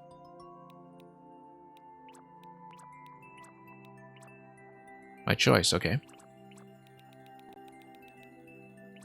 And yeah, SD, don't worry about having to dip out if that becomes necessary. Straight out of Poketon. Cloud level. But tower. Oh, that looks attractive. We'll be picking a whole bunch of these over time, so. Just going to look at some of the genres here and see. Yeah, some precision stuff, some things that are more speed oriented. Let's take a look at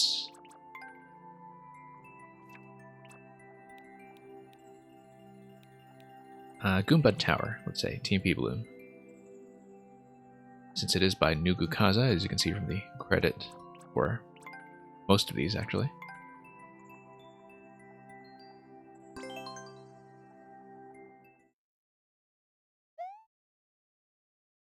Reach the goal is Balloon Mario. Let's see about that. Oh, I see. Okay, so it is just a driving challenge, really, except with a very generous refresh, hence the comparatively gentle. You're right. And the fact that you can just kill Goombas along the way if your accuracy is as poor as mine. Except you do, in fact, need a P-Balloon. Maybe that's just how it's going to go. We just kill everything. And... Whoops.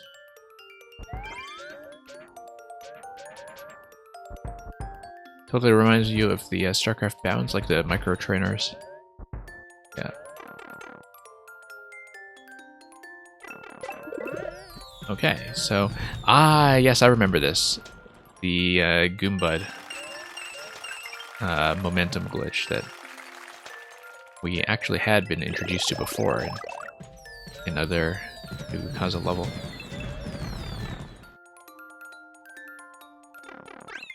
Okay, I seem to have picked a really quick one, but... Yeah, so in the low gravity, I think, or in this night theme, when you bounce to Goombud a certain way, it continues along in its walking motion. There was one other level we had seen before that was pretty much designed entirely around that glitch. And he is living his absolute best life. Alabama boy, welcome. Glad you could catch us today.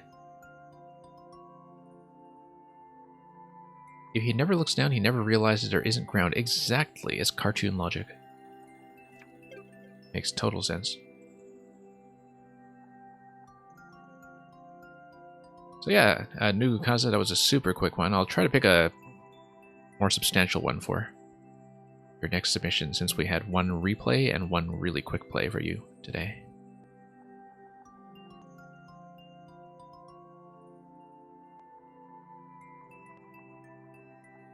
Alpenwolf, if you are still here, please check in.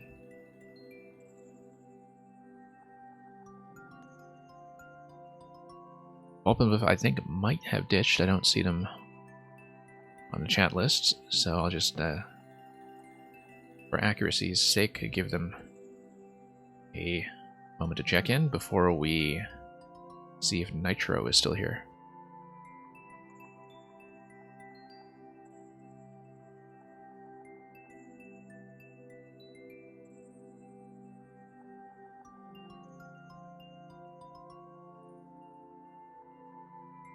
Okay, 0249-373 Nitro, if you would like to check in. I think they also did have to take off a little bit earlier, so... Looks like Electrodude may in fact be next, and... we'll just need to get ourselves ready for the Flaming Fortress of Fury.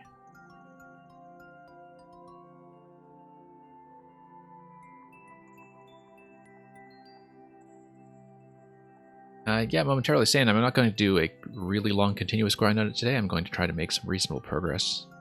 Say within 20-30 minutes. I don't necessarily expect to get it clear, but I am just going to try to push against it. And Electrodude knows the score by now. He knows that I tend to break these things down into multiple segments until I really get the hang of them. I haven't really been playing very many shell levels at all lately, so... this will hopefully not take too long to recover. And yeah, SD, we get all kinds of interesting things buried in codes. We have, like, Supernova is GDQ, and Nugu Kaza has a POW, and over here we have a GG, so... Okay, back to the fire level we go. Actually, recently we had a problem with makers having codes that were being automatically filtered out by Twitch because certain letter sequences in their randomly generated maker IDs or level IDs were being detected as offensive words. Or detected as people trying to cheat offensive words by replacing letters with numbers. And so I had to turn that off. That is kind of excessive intervention from the automod that I did not ask for. And the thing is, I actually had at least one maker come by who was hit with that multiple times, like once for his maker code and once for a level ID. That was perhaps a bit too much.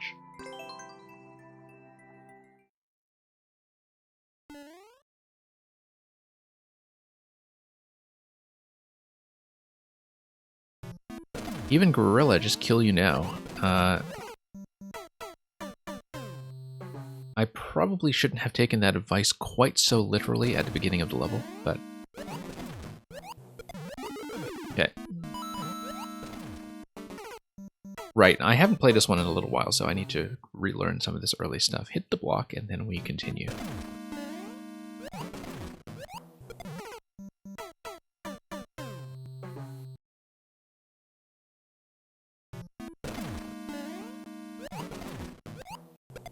Okay. Here we are. So yeah, people behind this level in queue, pardon the wait. It's going to be a bit of a longer one, even if I come nowhere close to clearing it. But I kind of need to get back into practice with this, and maybe making it that deep after a break is still kind of a nice start. It's just that I haven't gotten any practice on the reclaim by the piranha plant that comes very late in this zone. And that's something that I think that will take quite a few attempts to learn properly, so. It is a fun level. There's quite a lot going on here that is actually really well spaced, and you can see that it's also a level that's built around straining the camera to the bottom half of the maker layout, and it's something I've commented on quite a few times before in the past when playing this one, where occasionally, you know, you are going to go off-screen up top, but you also, as a trade-off, have a very stable view of everywhere you're going and landing. So, just one series of timed tricks after another. That shell that drops always throws me off a little bit, but we'll take care of that.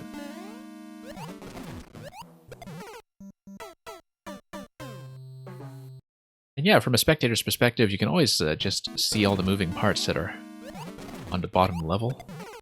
Because that's very much an Electrodude speciality in a way, that when he builds hard levels, he likes to have all these interdependent moving parts that kind of requires him to test the level from the very start most of the time, and just to get the setups to work out properly. Nope, shot the wrong way. I was trying to aim to the right so I could blow up the bomb immediately, but that did not quite go. I was facing left in the middle of that adjustment. Okay. Yeah, it feels like it's been a few weeks since I looked at this. Because Electrodude has been kind enough to spare me lately.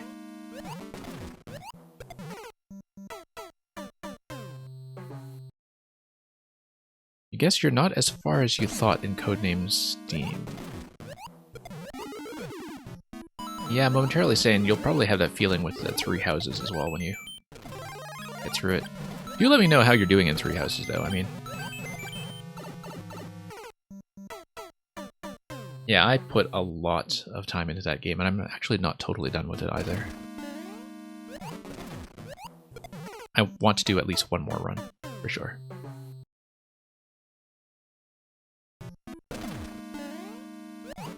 Once you go back, you can't go back. Yeah, that's probably fairly accurate.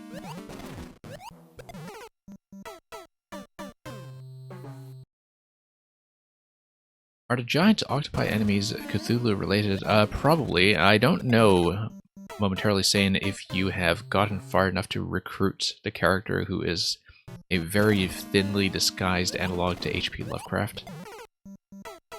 Like, the guy practically is just H.P. Lovecraft, but I'm trying to think back to that, and I think that's a reasonable thing to surmise.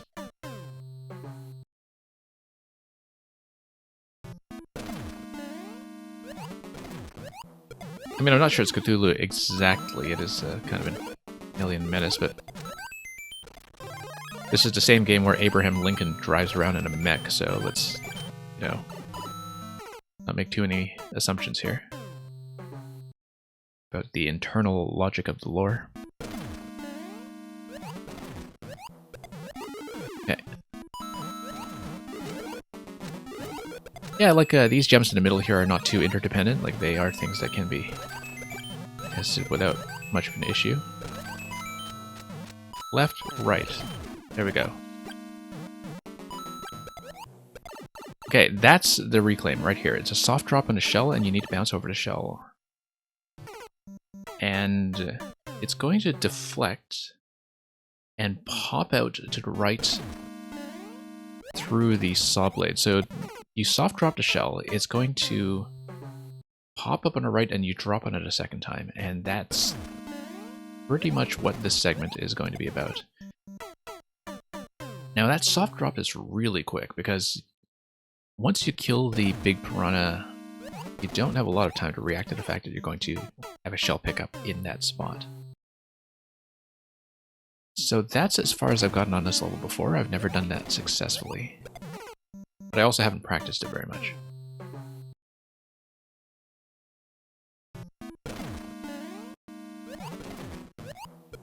Okay.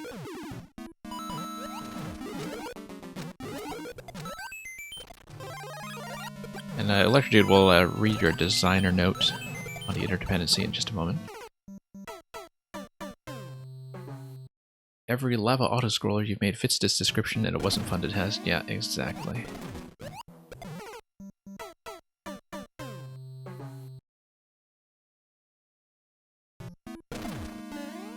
Yeah, as you might imagine, I had a very similar issue with my 4YM contribution last year. That the testing was not really that straightforward.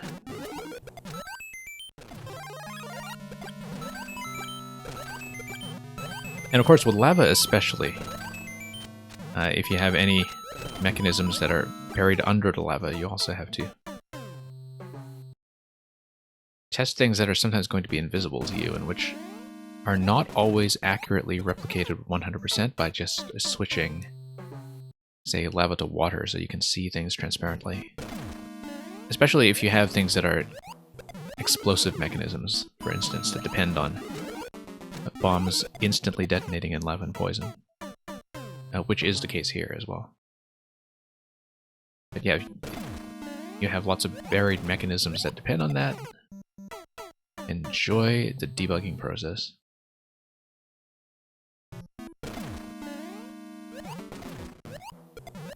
Okay, up we go. And here we are. Okay, made it out of that. Not quite. Yeah, that second throw I still have a great deal of trouble with. But I'm getting better at actually catching that shell, at least. And now that I have a fairly clear idea of where it's dropping down. That second shell in the sequence.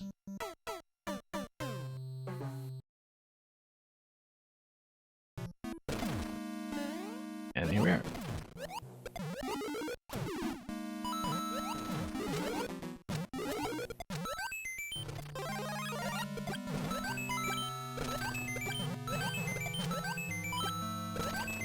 But yeah, momentarily saying I do remember Codename Steam being a pretty big campaign for me. Okay, just missed the input there.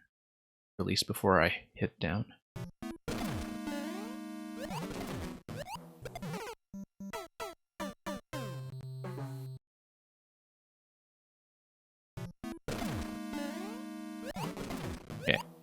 we go.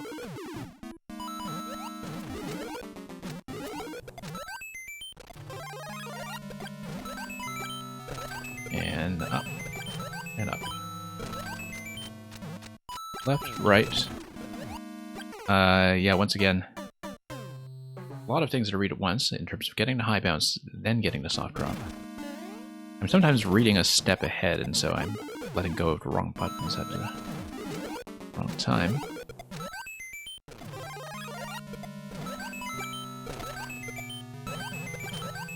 All things considered, though, I feel like this actually has been a pretty decent series of attempts so far. Yeah, once again, holding the high jump into that Goomba for some reason is a bit of a challenge. I think I just get a bit confused there when it comes to which buttons I'm letting go of and what I'm holding down. But we'll fix that in time. Okay, kind of a bad throw there. I knew I was jumping a little far.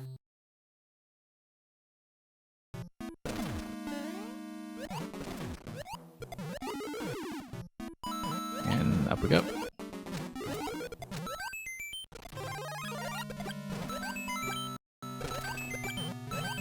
Overall, though, I'm actually feeling pretty good about this series of attempts. It's actually been meaningful progress. Okay, backed up a little bit too much on that jump.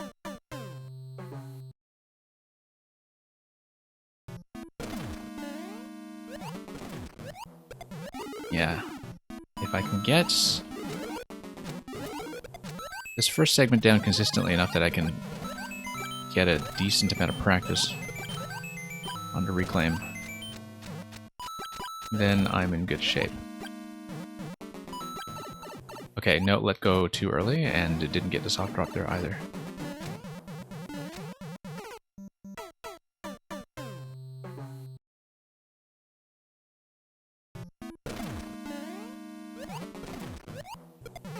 But yeah, the way I'm going to position myself onto the shell after the soft drop is something I really don't have much experience with, so if there is any particular adjustment with the input that I need to learn, we may be learning that on the fly.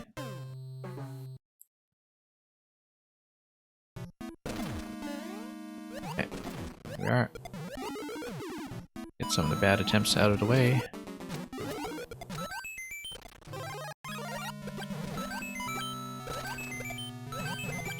No. Oh, I don't know how I... that time. Slightly poor positioning, I guess.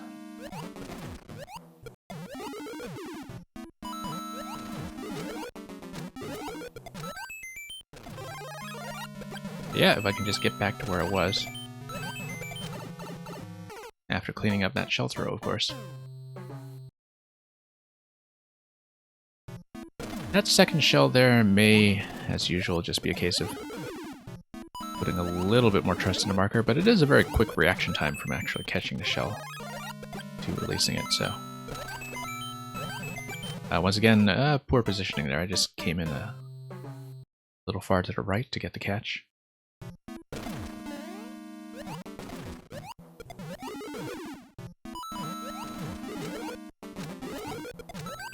But yeah, to go back to what I was saying earlier, yes, we did in fact finish Mummy Me Maze Forever in the final part of Captain Toad in yesterday's stream. It took some work. Had a very close attempt early on in the stream and just took hours to get back to doing something quite as cleanly. But we got it, and it was not as hard as I remembered, actually.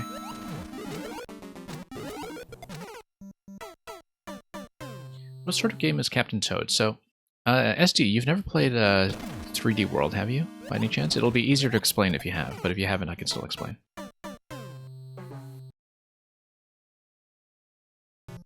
So,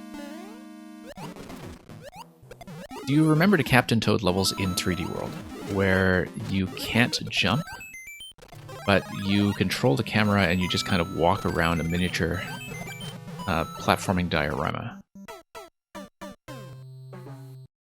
So Captain Toad is that, but extrapolated into a full game. which is all about these diorama puzzles. Not really a logic puzzle or anything. I mean, it is very much a straightforwardly kind of an adventure game with some platforming elements. Platforming to the extent that you can't actually jump, but you can still fall on things and throw items, throw turnips like you can in SMP2. Yeah, if you enjoyed the Captain Toad levels, I mean, it's basically that, but stretched out into a full game that has much wider series of environments, and also some really interesting endgame challenges that kind of feel like a game within a game. So the level I did in the previous stream, for instance, was the final challenge in Captain Toad, which I won't spoil too much about, but it is kind of a game within the game in that it's a huge survival challenge that works a little bit differently from the main body of the experience.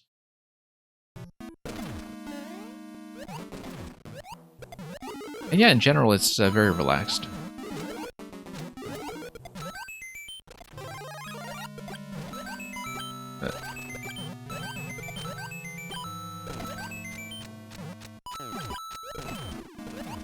Okay, up we go.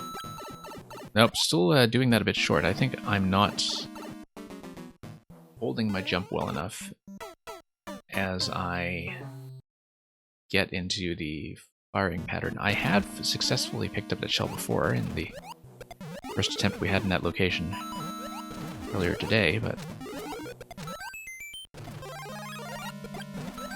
I have to work on some of this.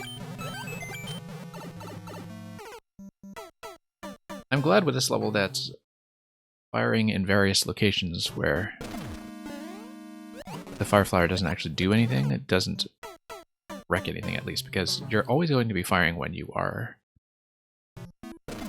getting your thumb back onto the dash button anyway, so it's good that it doesn't cause anything accidental.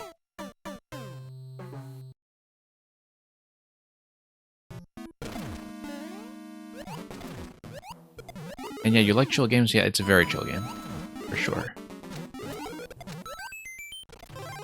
Also, the biggest playable role for our good friend Toadette before Mario Maker 2 came along. That was kind of her first really big splash as a character who was no longer consigned to just being a Mario Kart roster filler.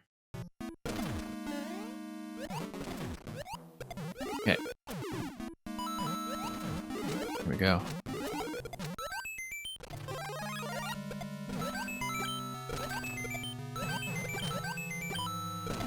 Okay. Up. Oh, a little bit late on that, actually. I mean, I had jumped that time, but I was actually overshooting the jump slightly. Do I ever stream Mario Kart? I haven't. I might consider it sometime, if we want to do a viewer race party or something. I know that some other Maker streamers do that from time to time. Julian does that, Beachin does that, I think. Some of the other Maker players as well, they like to put that together. I enjoy Mario Kart 8 immensely. I just haven't really played it in quite a while. Because, you know, when you play other things like Mario Maker as much as I do, gradually a lot of other multiplayer games that are always available in the background just sort of dwell there and don't come back into the foreground. One thing I want to do at some point is actually do 200cc time trials. It's one of the reasons I picked up Mario Kart again for this platform, despite having played on a Wii U. I mean, you always want Mario Kart handy, right? It is one of those things that you just permanently have available, but right from its launch in the first few months of the Switch, I had this ambition to do 200cc time trials to just figure out some of the routes and shortcuts and so on, and I never got around to it.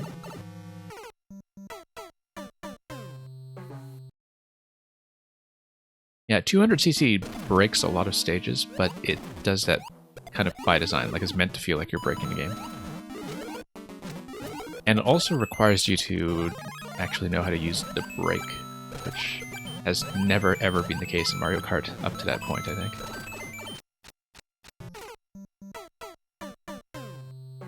So 200cc is pretty interesting.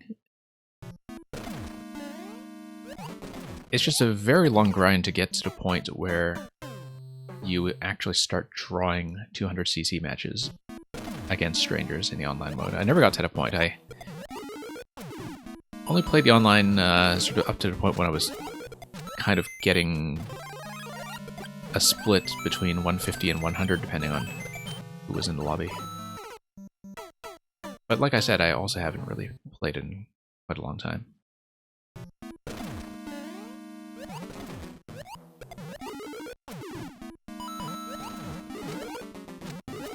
I mean, the thing about playing Mario Kart Online is that unless you actually are seriously competitive and a top flight player, like, there's so many players in the scene that you're not really going to attach too much meaning to your rank or rating points or percentile or anything like that, right? You just want to draw good matches and just enjoy the game inherently.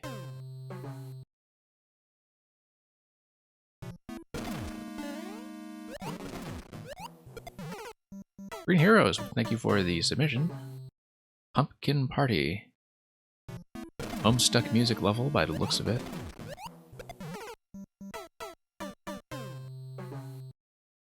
You used to play in Double Dash tournaments. Yeah, Double Dash is wonderful.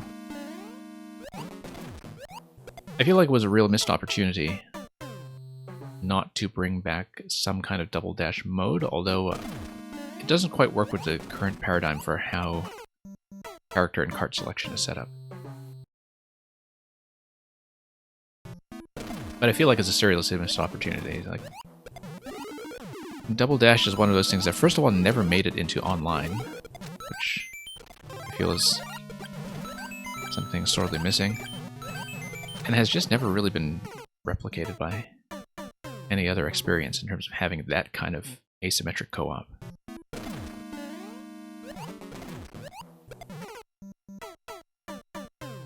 SDGML, so Double Dash was the Mario Kart that was released on the GameCube.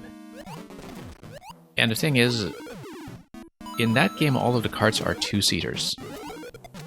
And it's designed primarily with co-op in mind, where one person is the driver and one person is the gunner, and you can swap between them freely. You can, of course, play it single player as well, but the concept is really meant to shine with a co-op partner. And so not only do you have a driver and a gunner, but most of the characters, all of the characters actually have some kind of character-exclusive item, which then gives you some strategic considerations in terms of who you want to be in the gunner seat at any given time. Mechanically speaking, it's one of the best things ever to happen to Mario Kart, and it has never come back.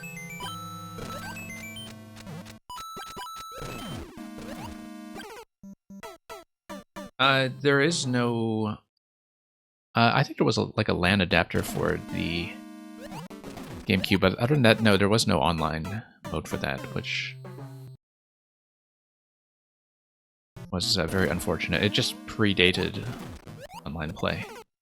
Right, so it is very much a local co-op thing. But in local co-op, you can do something like a 2-on-2 match, right? That you can have one pair of people in a two-seater racing split screen against another pair.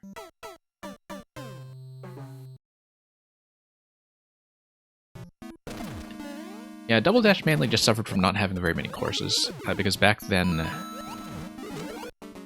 it wasn't until Mario Kart DS that it became standard all the time to have double the number of courses, thanks to reintroducing old levels with the Retro Cups. It was not yet a thing back in Double Dash, and so a lot of the courses were great, but you would just kind of run out of juice with them very quickly. Because we're just 16 in a game. If you compare that to the 48 levels that you get in Mario Kart 8 Deluxe, you can see how far we've come in in terms of content. But yeah, double dash mode in a really content-packed Mario Kart with online play for that mode, I think is absolutely the dream. And the Switch was such a natural system to do that with too, right? Because the Switch is just designed for out-of-the-box co-op anyway, when it comes to the control schemes.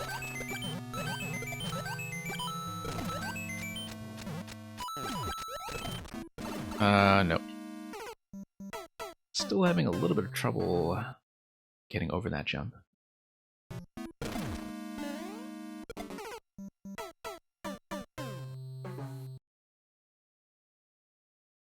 Yeah, I mean, at this point, I think it's anyone's guess as to whether there will be an original Mario Kart on Switch.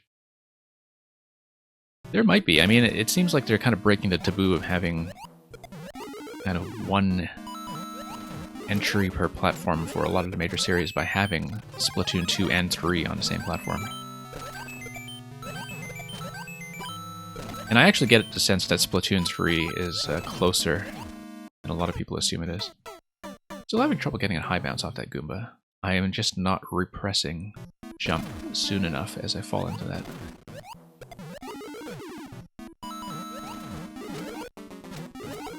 But yeah, I need to at least get a few more attempts that allow me to get my hands on the shell that is under the big piranha at the end, because I just haven't been able to practice that specific shell drop yet. And it is kind of a challenging trick in terms of the timing, so... I think I have heard Electrodude repeatedly describe it as the hardest trick in this level.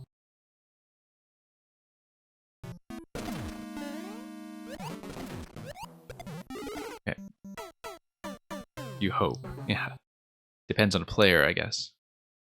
Depends very much on the player.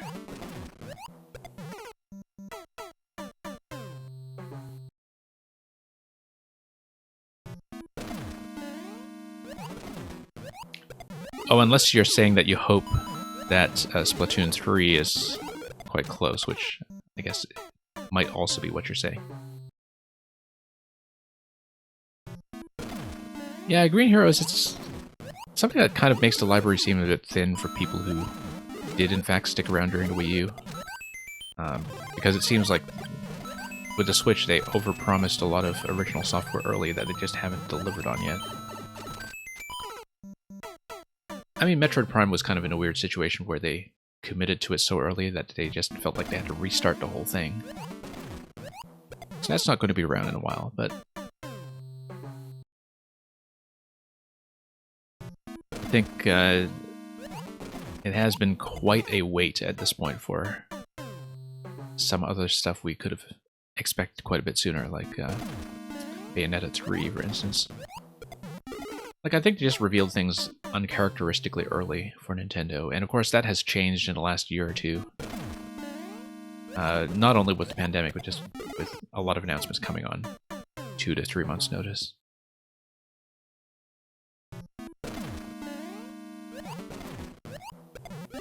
I find that when it comes to new games, like, the ideal sort of announcement to release time is probably something like 4 to 6 months. Recently, Nintendo has been doing like 2 to 3 months, which, well, I mean, pandemic has affected that, of course, in terms of the lead time. Okay, failed to do the soft drop there. I was trying to do the soft drop, I just hit down too late before the release. It's a very tight timing after you do the shell pickup, I think. Have to not get confused with the inputs there. Just a few more attempts, Electrodude, and then I will move on with the queue for now. Because... yeah, at least we've gotten a lot of consistency down up to that point. Up to the spring, at least, that I had a lot of issues with. Here, yep, missed a shot. But the fact that the early segments are feeling clearable the majority of the time now is a very good sign for my ability to eventually beat this thing.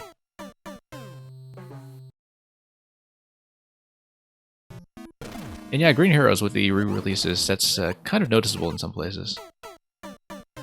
I definitely noticed that with Captain Toad. Even though with Captain Toad I actually used a pointer a lot more than I ever used a touchscreen. And it made some things easier to do that. But yeah, it really seems like even a lot of basic things like menu interfaces are much less supportive of touch than they used to be.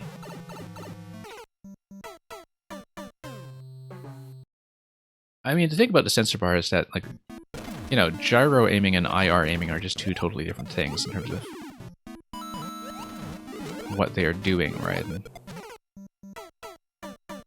the kind of communication that's actually going on between the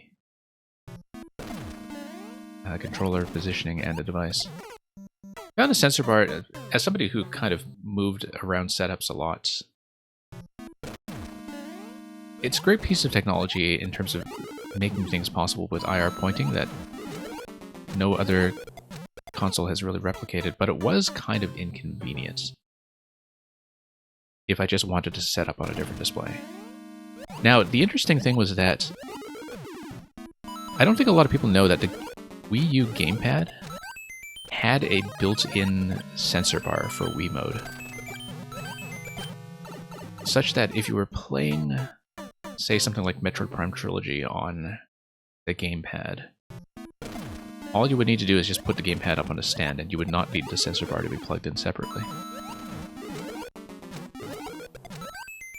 And it was one of those things that's just like deep in the Wii U feature set that people either never noticed or didn't talk about. Anyway, Electrodude, we're going to bail on this for now. Didn't really make progress as such, but I'm glad I managed to get back to the Piranha a couple times and at least got my hands on that shell, even though we have not even done one successful soft drop on it yet, so. You're quite welcome to resubmit if we have time to get back to it later.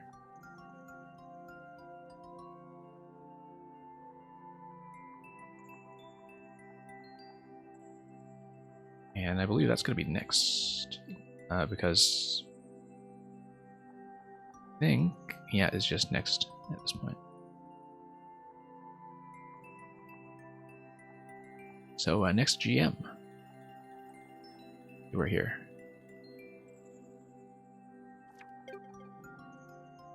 Get back to you in a moment if you check in. And in the meantime, I'll just catch up on some of the chat.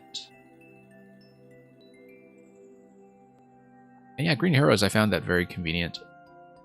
I mean, during the Wii U years, I actually very often did not have access to a separate display, just because I was shuttling around a lot at the time, and so even before the Switch was ever revealed, my #1 request for the next Nintendo console was, please let me play this thing without a separate display, and the Switch, of course, delivered on that marvelously. Let's do number 80. And yeah, while things are very port-heavy on the Switch, there are still some ports that I wish they would do while they're still riding out a very successful system. That is, for a lot of players, a catch-up system after missing Nintendo for 2 or 3 generations. I've been saying repeatedly that I think Donkey Kong Country Returns on a Wii really does need a proper HD definitive edition. Yoshi's Woolly World is something that really shouldn't be stuck on Wii U. I think it's just a deeply underrated game. And actually much better than Crafted World on Switch, despite their similarities. Let's take a look at 80, Demolition Danger. Mario stumbles upon a demolition site, and now he must hurry to the exit.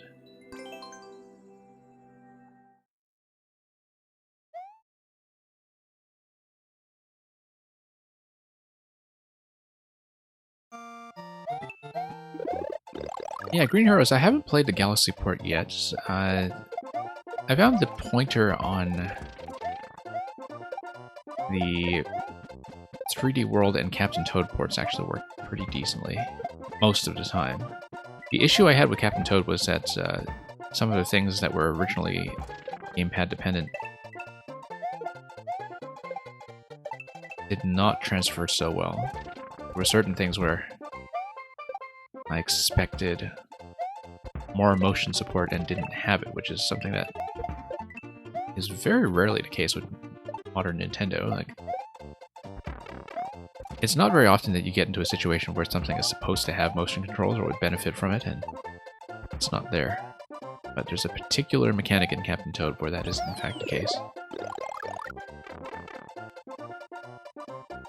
And yeah, Green Heroes, I know that it's something that, of course, feels completely different from Original Galaxy because it is based on movement.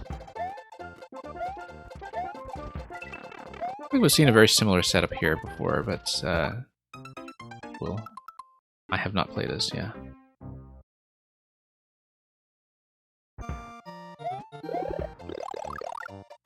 Obviously, just a little bit of time pressure from the bombs, and that once you scroll them on screen, you just have a limited amount of time before the ignition in terms of getting over to a safe location. So yeah, just forward motion is pretty much all we need here. And yeah, it's very true that when I was playing Captain Toad, I was doing the resync quite a bit. Interestingly enough, though, the later you get into the lifespan of the Wii U, sorry, not the Wii U, but the Wii, the more Nintendo was already moving the Wiimote towards gyro rather than IR, partly with the introduction of the Motion Plus. That's with Skyward Sword, for instance. I don't think Skyward Sword is ever actually using IR. I think it actually was entirely gyro because it was meant to be the big Motion Plus showpiece along with Wii Sports Resort.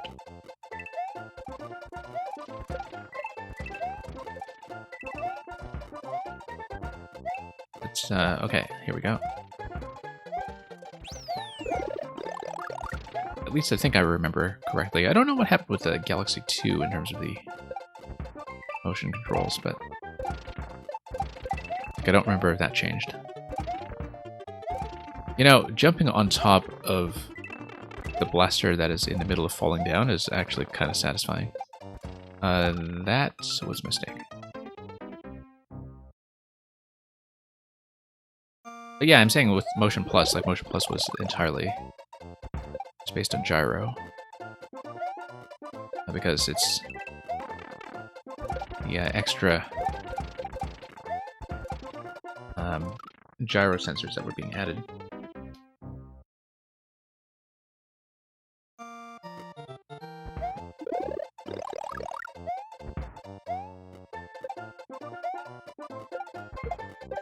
Okay. Whoops. Yeah, definitely the combination of the time pressure here and some locations that do require a bit of momentum to carry you forward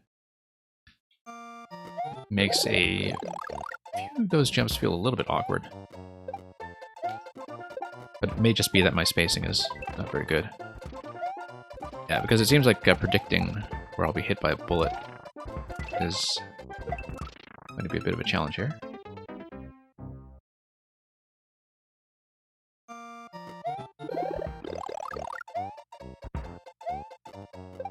So yeah, we'll get through this.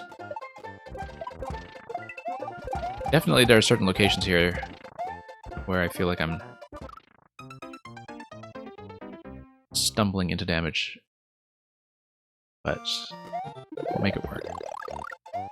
Especially with the spacing like that, where you do need to come to a bit of a dead stop before you go over the muncher.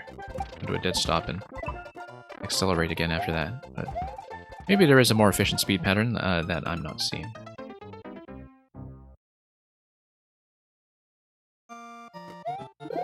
I mean, you can obviously make it over to muncher that way from a distance, but as you can see, I can't quite see where I'm landing relative to that red Koopa. A little bit difficult to plan around, but we'll make it work somehow. There we go. Not too bad.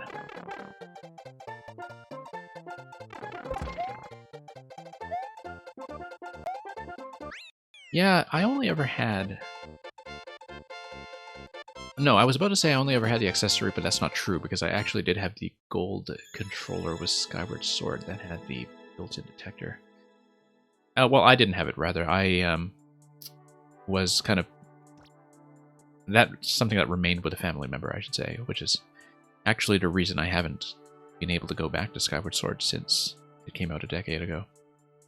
Was because I no longer had Emotion Plus on my person. Thank you for that, next GM.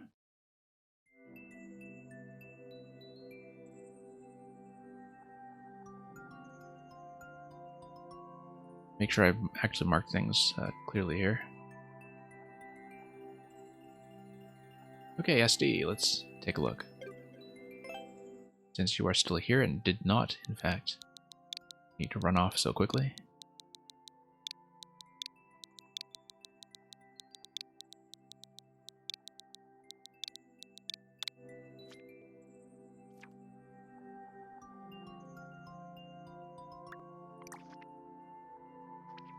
The most recent one that I haven't played yet, we'll pull that up. Let's go to Muncher Mines for Ripscan. Don't know what they're mining for. Just get out of there.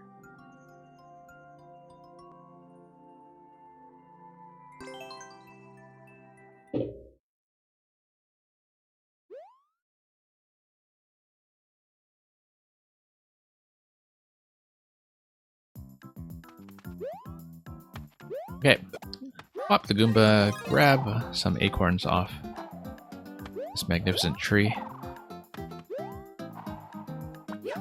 And, okay, nothing up there. Thought I'd check.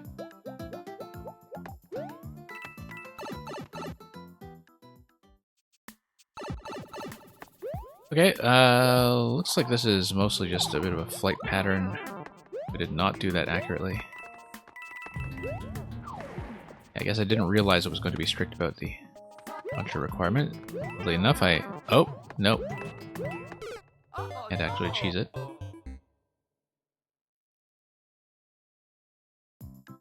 I guess that caught me by surprise a little bit. I mean, obviously, you do kind of design all that around the expectation of keeping the acorn suit, but I didn't exactly know how strict a requirement was going to be. I don't know if there's a better way of signaling that. Interestingly enough, no, I have to talk about this. One moment, let's go up the pipe.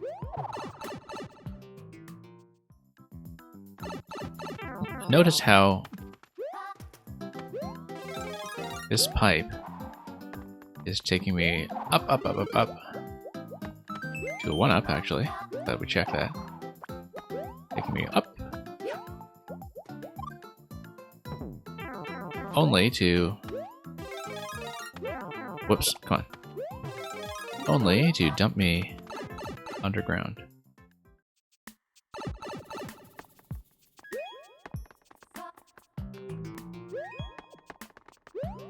And yeah, Green Arrows, I definitely think that, like, the passage of time when it comes to consoles, when you've been playing games for long enough, really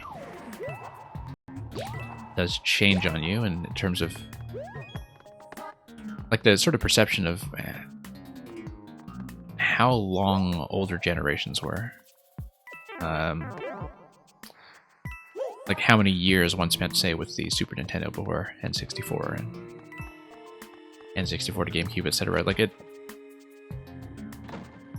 feels like it was something that was more substantial, I guess, than the entire era since the Wii, where, you know, all of that kind of feels like modern Nintendo. Like, sort of Iwata and post-Iwata Nintendo in a way. You know, starting with the DS and Wii, like, it seems like there is a bit of a distinct era there. Oops. Yeah, that's just gonna lock me in. Oh no! I guess I do have to fly accurately to follow the trail such that I don't get dunked.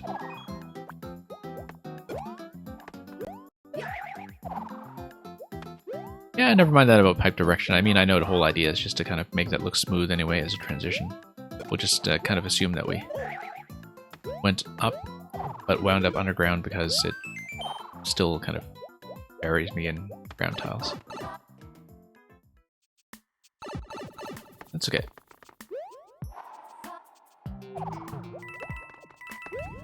Yeah, that Muncher, I mean, I guess I do manage to stop between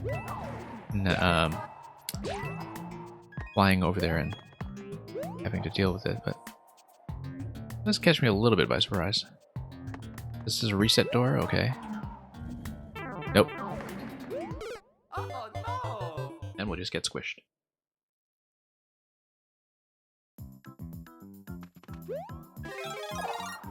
I kind of like that idea that this ground area is a super underground oasis.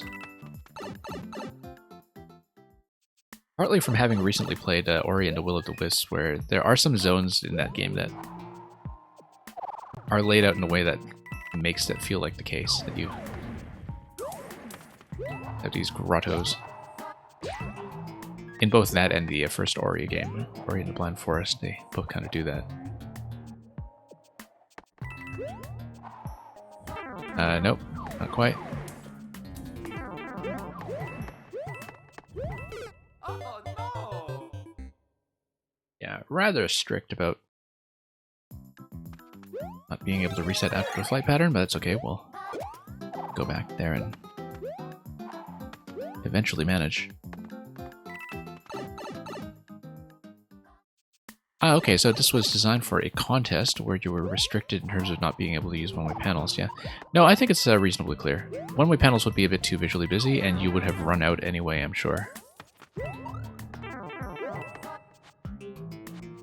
Oh no! Given the length of the flight patterns that you have here. I think it's one of those things where, you know, it might not be clear on the first attempt or even the second attempt, but once you've died to the level's layout once or twice, you kind of understand immediately that you are supposed to follow the flight path here as a minimum bar. I don't know if there's a sort of a less lethal way to teach that. It seems like you do kind of learn it from mistakes here, but that's an interesting design challenge to think about.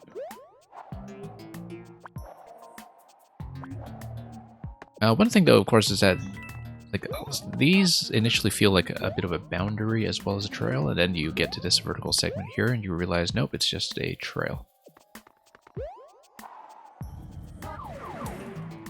Okay. To beat the flight test here. There we go, checkpoint. And yeah, that's just more acorn. Now, do I float or do I pound? Oops, that's what I wanted.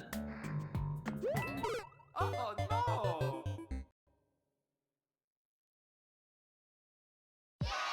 Yeah, I guess as a zone with a lot of verticality, you were trying to find ways around the problem of how to create death zones, given that you don't have access to bottomless pits just yet when you're flying around everywhere. That Muncher does seem a little bit blind in terms of when it's going to catch me. Oh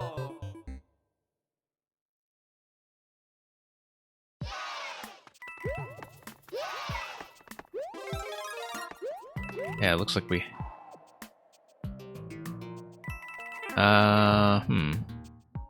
Right, no, I see what you mean, is that the idea is that you should be resting on the vine first. no!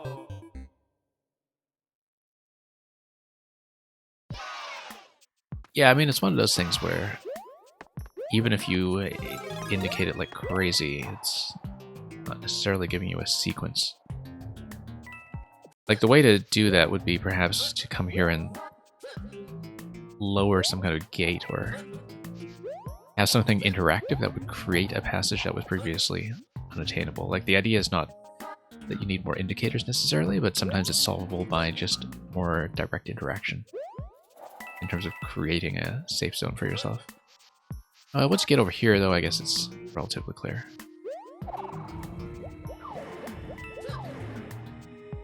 Okay. Nope, nope.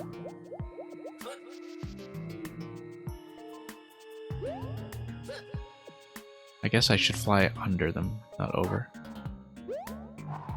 There we go. Took a bit of planning, but we did it, so it works. Wiggler up there, okay.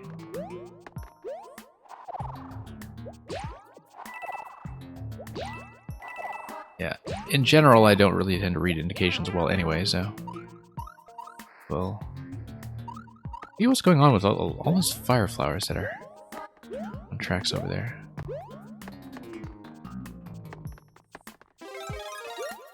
Decoration, perhaps.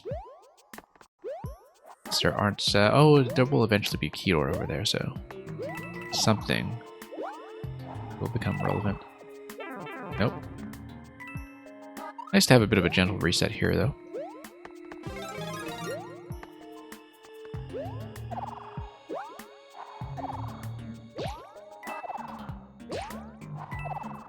Okay. And, nope. I see, so you have to keep the acorn, and that's the challenge. But having a fire flower allows you to bust through this. The natural issue, of course, is that if you just consume more fire flowers and still don't bust through that, then you get locked.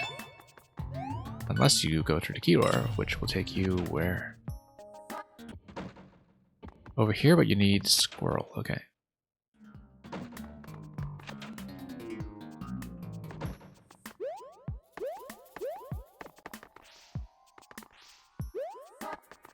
You wanted one of the enemies, and enemies that wasn't one of the required enemies, I see, yeah.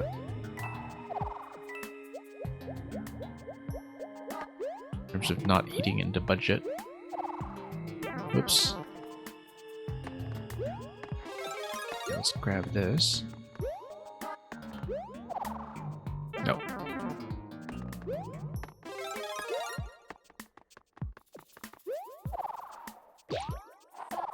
And the Wigglers have had plenty of time to calm down by this point. There we go. And yeah, pretty good visibility actually in terms of dodging the tracks. You do get a decent amount of advance notice. Of course, when you have power-ups on tracks, notice that when you respawn through the door, it does not respawn the power-up.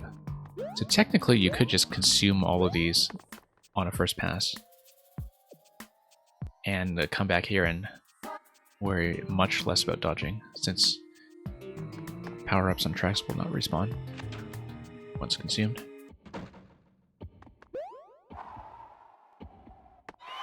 Okay, that's just a bit of a squirrel check.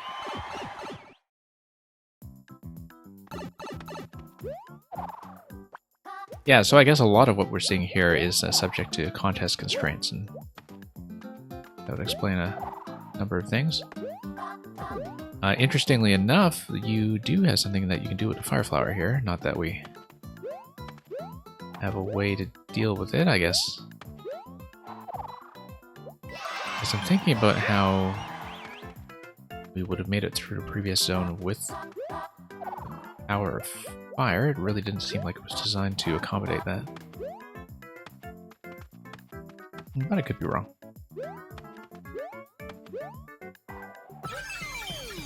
Anyway, really neat decoration here. So yeah, mainly with this level, it was just a matter of communicating the concepts, and I think it didn't take me too long to get a grasp on how things were set up, such that I could go into that final room after the key door, take one look at it, and say, okay, it's set up in such a way that it must have the squirrel suit. If a player is able to say that and read that accurately and make the right decision, you know, by that point, I guess the concept is very readily communicated. In some ways, that's the reaction you want. You don't want just people to try that without the acorn suit and expect to get results. By that point, they should know. Lots of goodies hidden in the branches, including a fire Yoshi. I see. Okay, for that coin at the end. Thank you for submitting.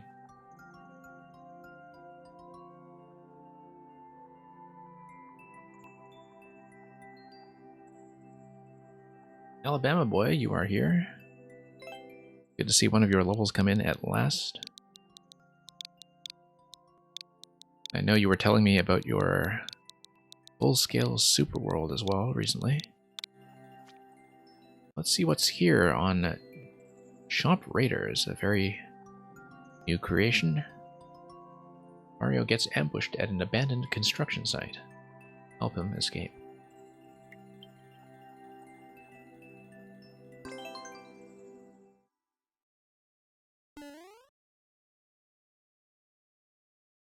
Not sure what you're getting at with the Alabama beach mouse. Okay, it looks like it's going to be an angry sun, which we don't always see.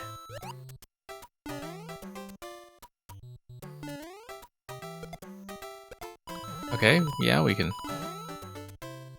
knock out some chomps while we're at it. Take out the sun, which unfortunately is not lights out. Everything is just going to continue as is. Whoops. Oh, didn't even see it fuzzy.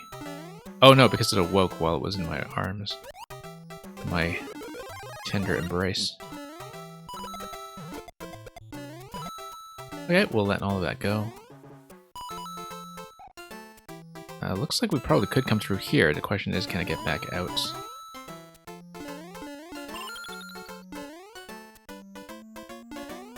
Or did I stick myself? I shouldn't have. To be able to just come through here. Yeah, there we go.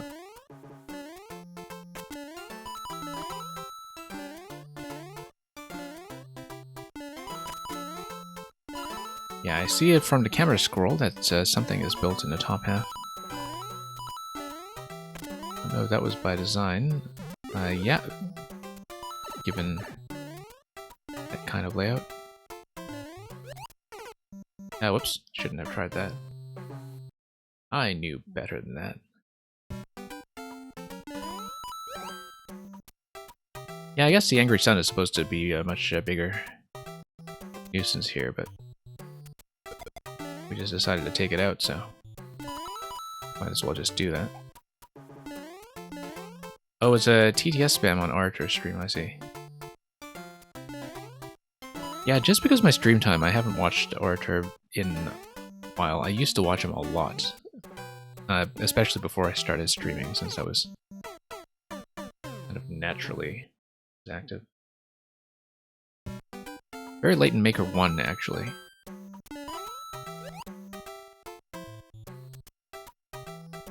Because that was kind of the big Maker 1 stream that I was following, especially near the end of the game's lifetime. Red Knight, welcome. Red Knight, I hope you're doing well and that your position on the Nuzlocke leaderboard is still going strong. Seems like a lot of people have been catching on to playing the Nuzlocke runs recently, so definitely a lot of competition to go around.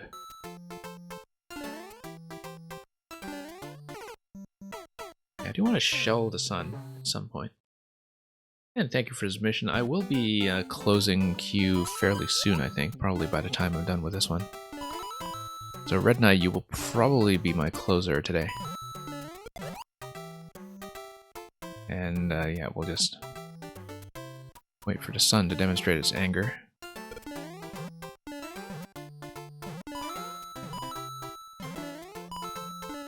Okay, here we go. Whoa, run away. There we go. I'll take that.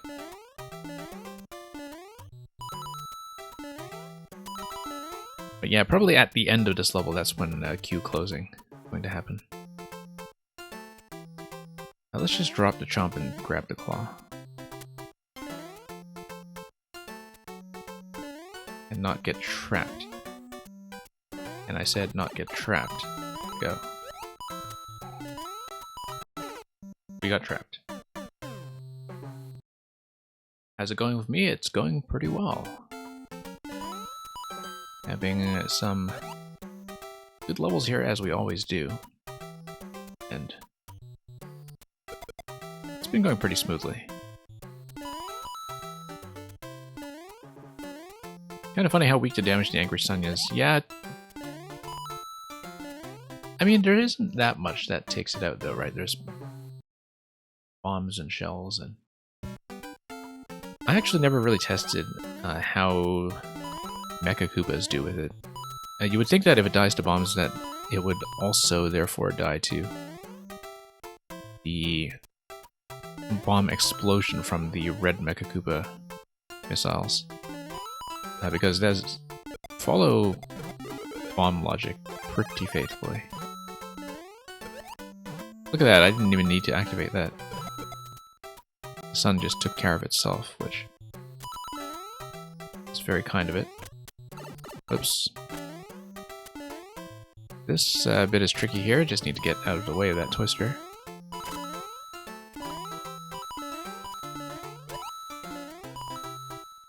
And yeah, we'll just hop across. I know I'm kind of skipping a great deal of bonuses here, but we'll take it. And yeah, Mecha Koopa missiles do work then, yeah. I would have thought so, given that they seem to be programmed to basically replicate all of the same behaviors as a bomb explosion. And yeah, Foundering, thank you for dropping by for so long. Good to see you around as always. You have a good night. Yeah, Green Heroes, I don't know if there is any interaction with the moon other than just consuming it. At least I haven't seen anything as an alternative with after all the time that we've spent on this game. Thanks for that, Alabama Boy. At this point, as promised, I think I will close, but let's take a look at the list. Yeah, let's close up. Probably want to keep this a relatively short stream.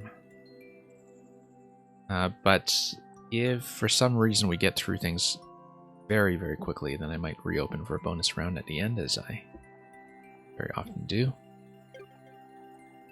So just give me a moment while I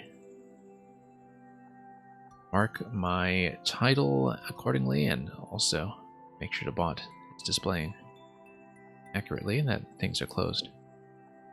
At least for now.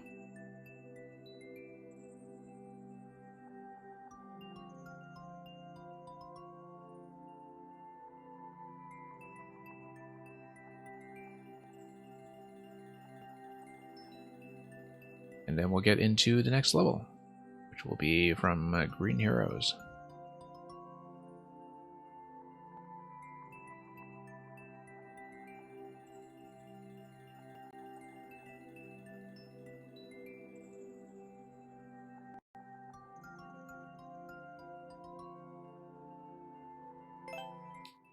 Right, something about a pumpkin. And yes, this was your Homestuck level, which... And look at your maker code here. FMB GVM, the next generation.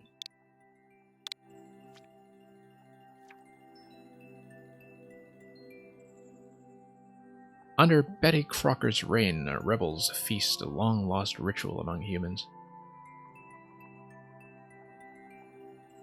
Yeah, I think we've all kind of secretly partaken in that ritual at some point.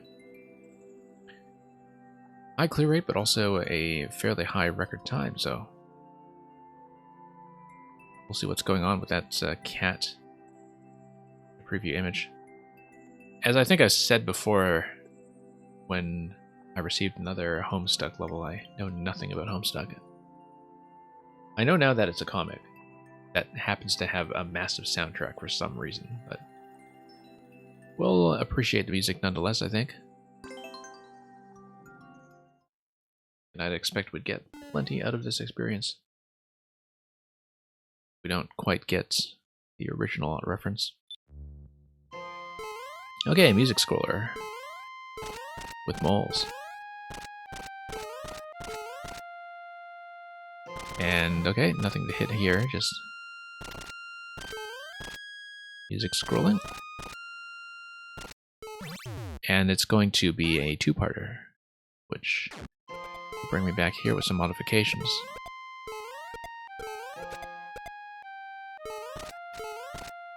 Looks like there may be some state changes in further passes too, but we'll see how that goes. Oh, it's just going to take me through the pipe? Yeah, that's something that makes sense. Just need to keep pace at this point. It gets scrolled out.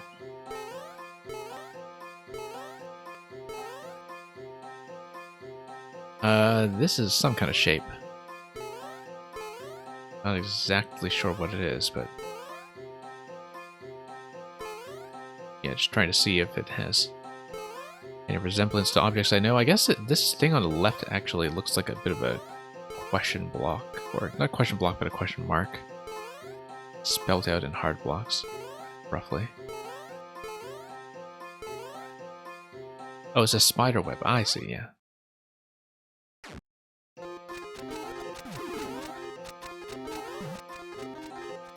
Okay, we're eventually going to have another switch activation too. Layer to track some more, as well as... I wonder what this coin is all about.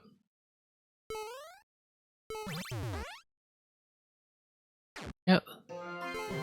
Go through layers. And... we'll see what kind of exit it gives me this time. Right, down, and then there's going to be yet another reset.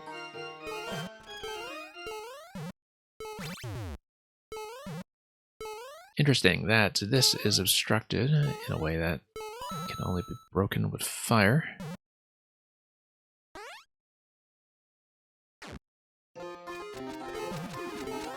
See how many passes we're going to do over this track as it continues to be layered.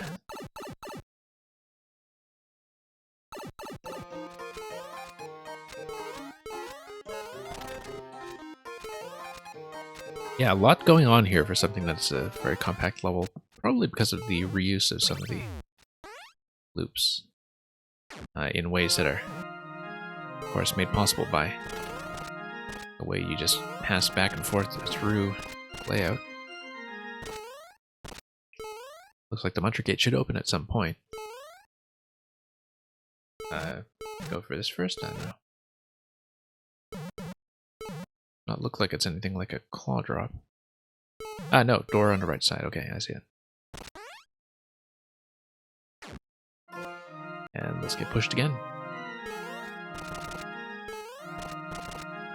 Yeah, it's sort of an exercise in triggering things with minor state changes.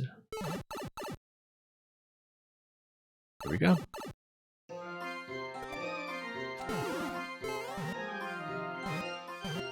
Okay, bounce, bounce.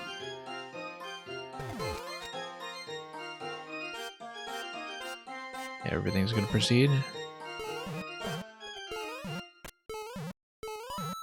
And yep, now the ice is melted.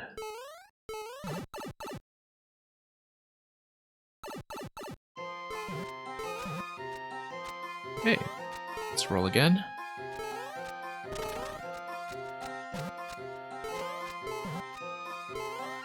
Catch up for the blunder earlier, yep.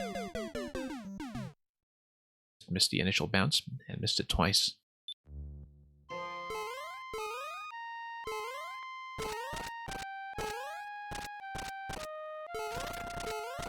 Well, I mean, the main consequence is that we can rock out to all of this a little bit more. But we, of course, do need to restart this segment because of the interactions that open up blocks like the ice. A lot of things that are interdependent within the same attempt.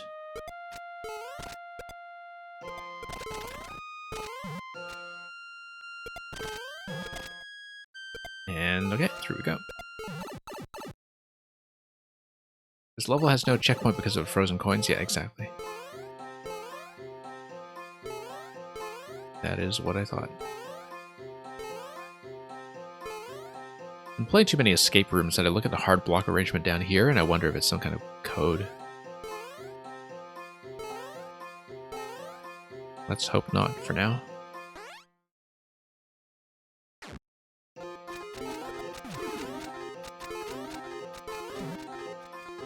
Okay, over we go.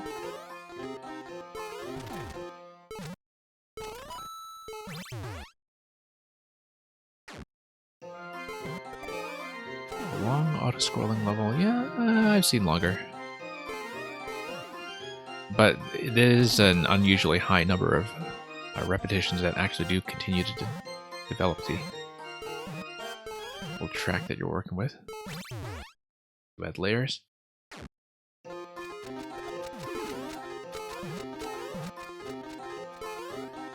Okay, here we are.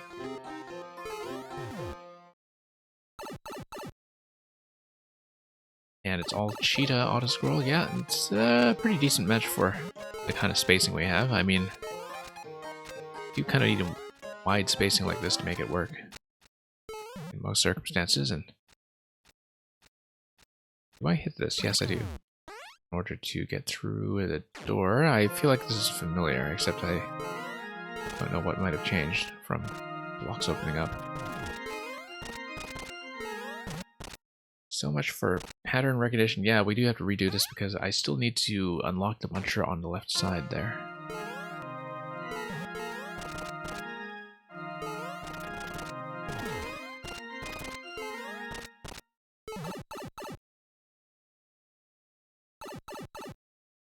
Okay, back to the top level. Let's map this out properly this time.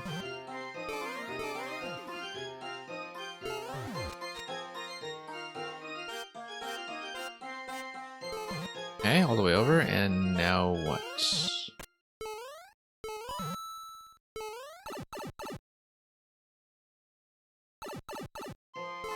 Yeah. Definitely have to keep better track of where I've been. Oh, what is this? Oh, looks like it was not supposed to go there.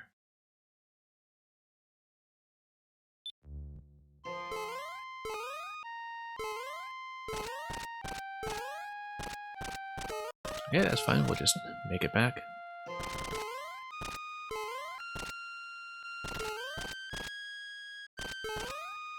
Not really that tricky. It's just some things catch me off guard from time to time.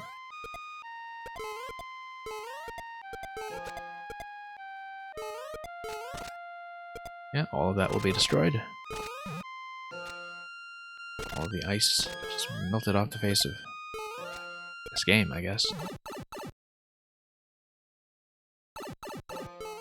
Hey. Let's get around some of the corners quickly.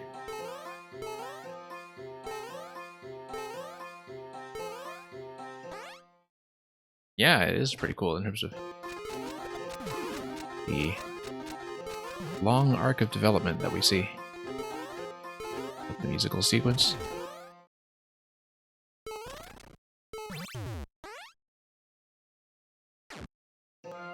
Yeah, I have to keep track of where I am actually and just figure out what it was I did wrong.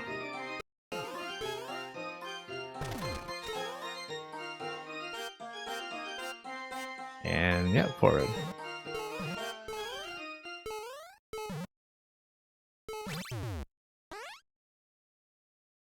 Ice had still not melted over the pipe in the top right corner in the last room. That should change by today.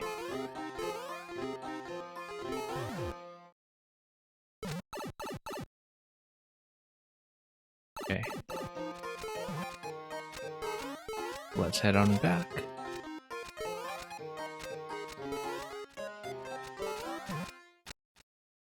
And yeah, same idea. Eventually something will come down here and bust this, perhaps.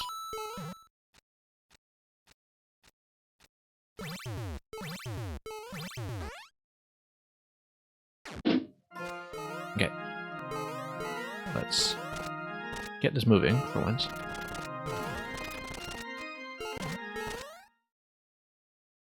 Does this actually blow up in any meaningful fashion? Doesn't look like it yet.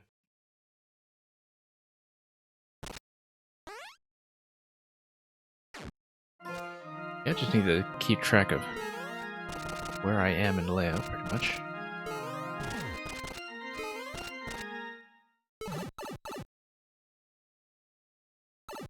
Okay, popping back all the way up to the top. I may not be playing very attentively to the structure of the overall maze. There are a lot of things about it that I would ordinarily expect to pick up immediately, which I have not.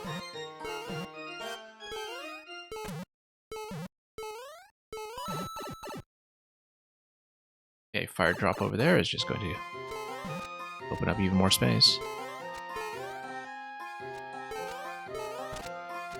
No, I still... no, you do go up here. Okay, that's what... was an unnecessary point of hesitation. I just couldn't quite see what the continuation would be, but that is the spot. Come out.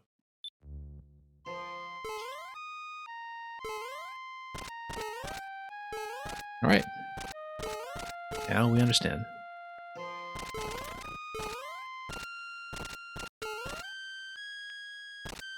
And yep, speed through it.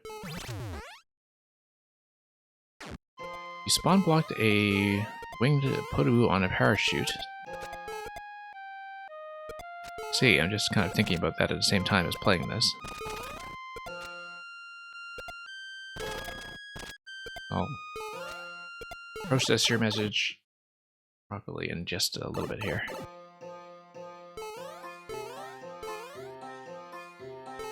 Okay.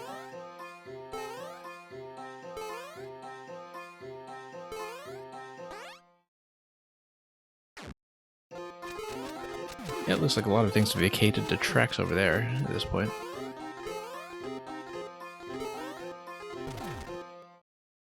And yeah, everything here so far looks okay.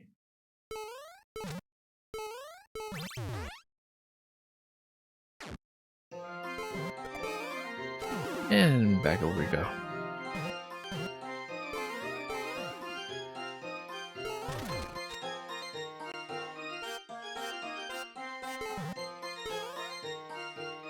And okay, here we are. Yeah, you really do need to loop through this quite a bit just to get back on track.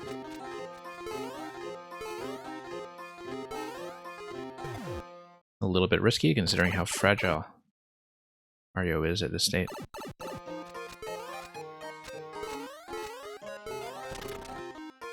Okay, up we go.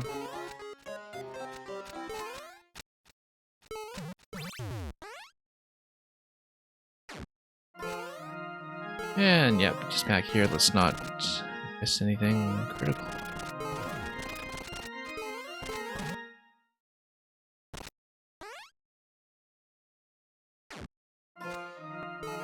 But yeah,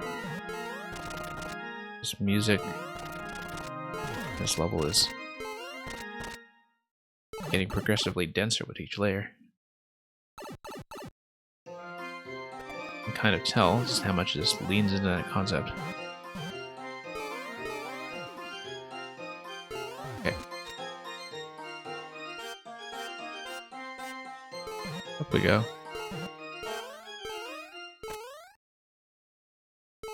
And yeah, up to the pipes. Yeah, very easy to kind of navigationally get a bit confused, I think.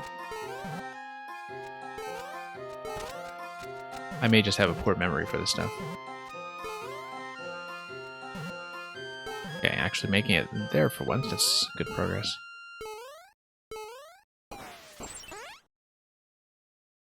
And here we are.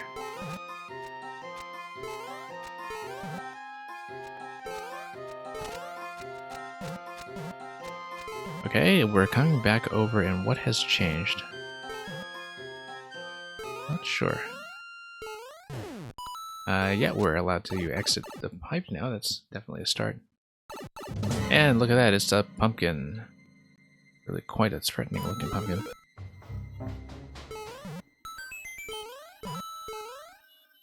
Might as well check some things.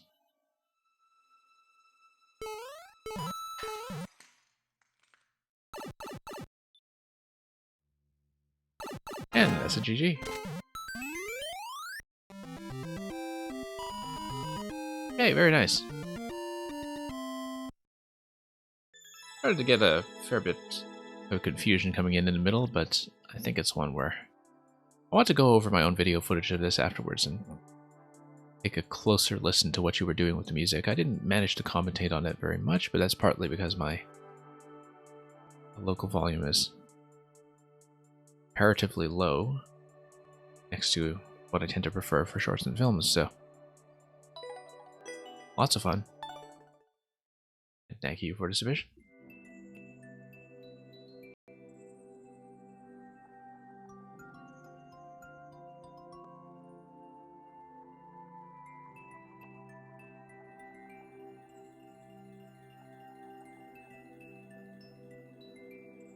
Yeah, next GM looks like this will probably, we're still here, be the next one we pick up from you today.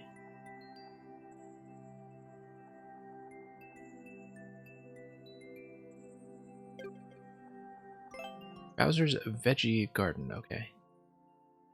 We'll look for it.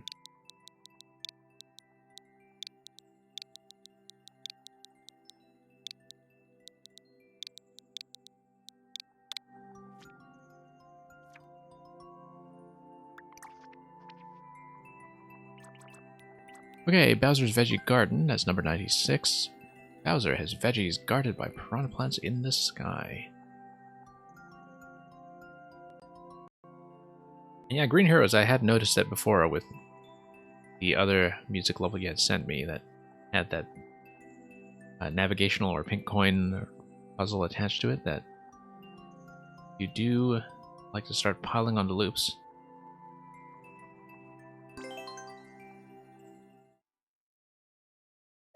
A lot of different methods to do that, of course. I don't know how deep you may or may not have gotten into some of the global music tech that, given the right kind of layout, is actually very good for layering.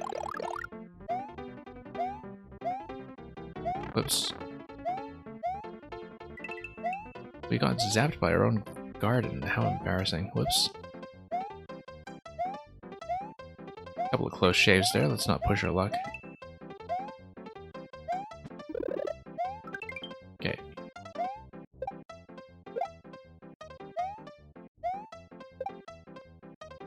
Alright, so let's let everything shoot. Probably a better speed path to do all this. Whoops. What a miss.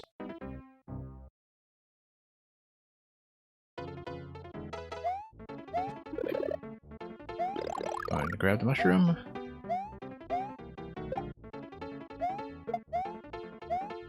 Yeah, I will say this is likely to be a shorter stream than we usually run. I mean, I will be doing Red Knives last, and we'll spend whatever time is necessary.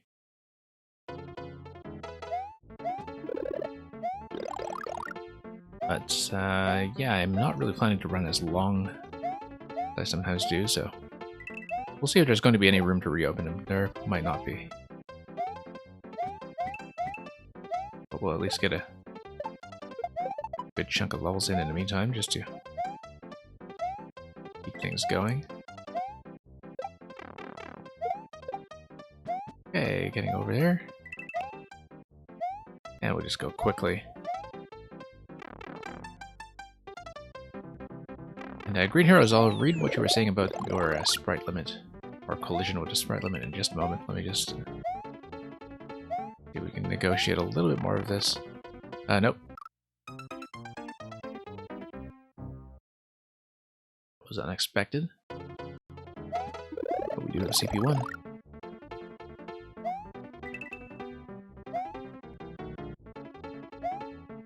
But yeah, always impressed with people actually having enough entities left over to build some platforming into their music level. Whoops.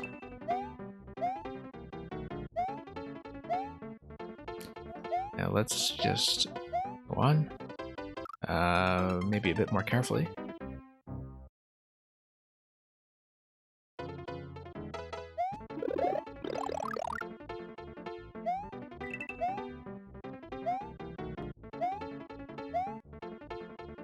Okay, so let's sneak under. Not quite successfully, but... Oh, that was fancier than I expected. Looks like you would need to do a fair bit of that, in fact, if you wanted to go for speed.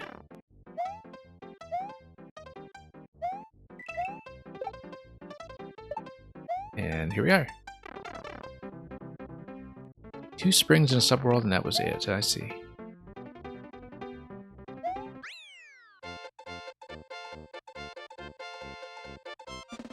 Well, thank you for that, Green Heroes. Oh, did I? Sorry, Next GM, rather. Thank you for that, Next GM. I was just reading Green Heroes' name in chat.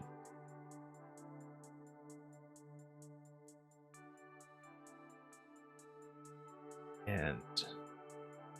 yeah, that's what you can see, that...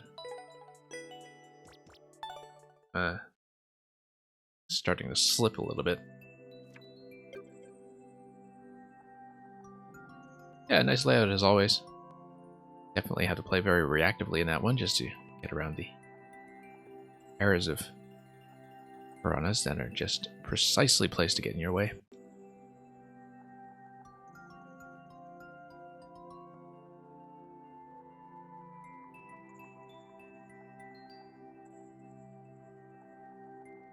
Okay, Red Knight.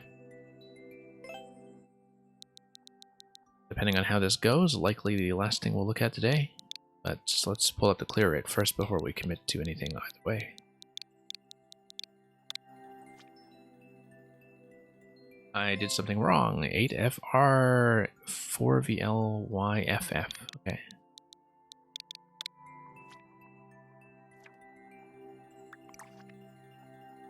Newest upload is a work in progress puzzle Kaizo. Let's take a look. Puzzle Kaizo, interesting. Puzzly Kaizo. Couple of Z gems at some points. 4 clears so far, very low percentage. We'll see how we do with the platforming element of this.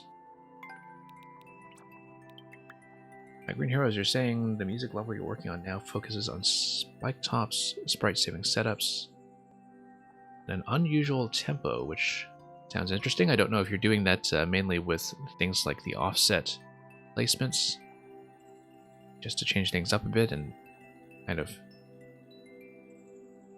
add a little bit more rhythmic precision.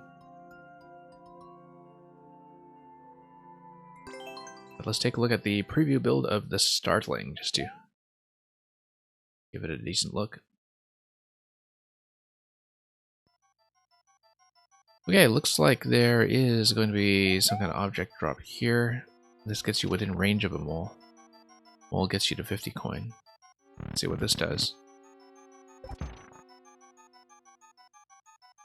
I feel like the first segment was trying to teach me something, probably about the vertical tracks and the mole spawns that are going to come out of them. And we'll see where the bomb placement is going to go.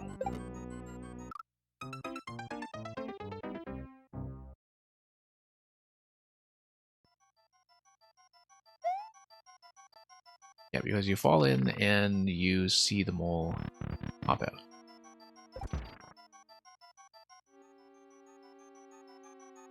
Okay, so I probably just need to maintain my position for as long as possible. That was not what I wanted to do. Bomb kick.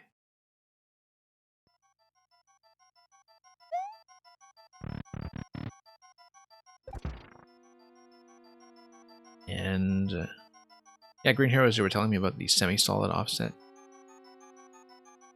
Yeah, I kind of assumed that would be something like that, just to minimize the amount of placements that you're doing that would eat into the budget. Let's see what's going on here.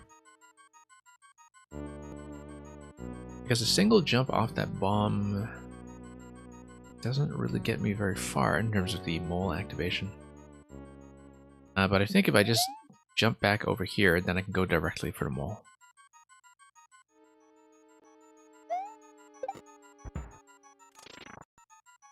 And no, the mole is not going to be in a position I want.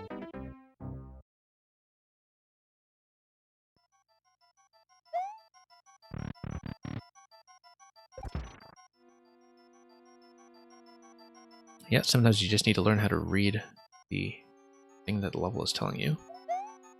Looks like this is mostly constrained to the one screen that we see here. I may or may not be right about this. But then the question is, if you jump off the center once the mole comes out, then what?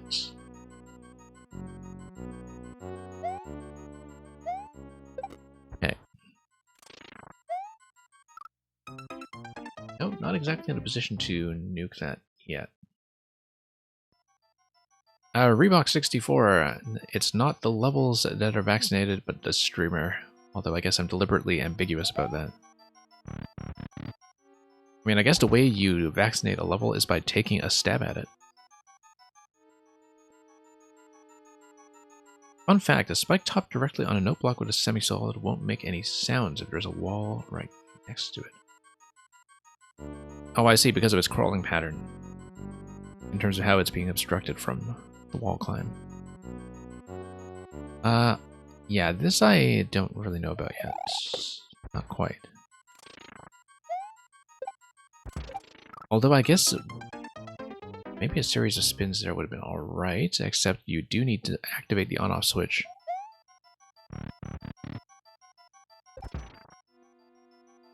Yeah, momentarily saying I don't remember it being that maddening. Obviously, the sort of tiny, stingy enemies are, like the wasp-like ones, are a bit of a nuisance, but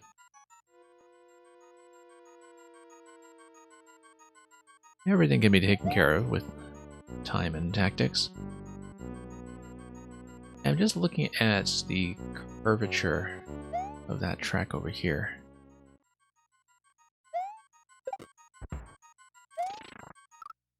Because I don't know if I'm supposed to then get on the mole and then up to the platform. I don't quite see how that's useful.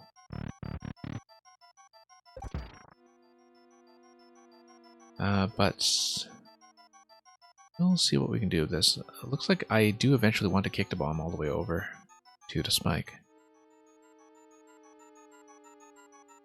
Not sure how to make that happen just yet. Even with some reinforcements coming in that center track column. You made some adjustments to the indication but couldn't re-upload in time. I mean, yeah, that's just what playtest is for. I noticed that the curve track in the intro section kind of gives you a falling arc. That is what would be kind of intended, but it's hard to tell whether I should be going up or down there. Because I have no safe locations to land on.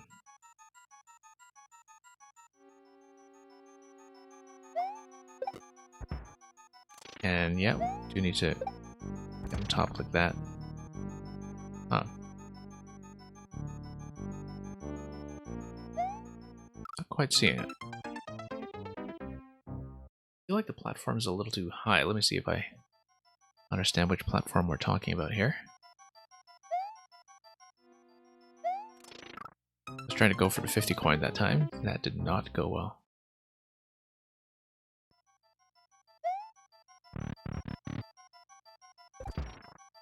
Yeah, possibly the curves here will matter. Need some organizations coming out. No, not quite.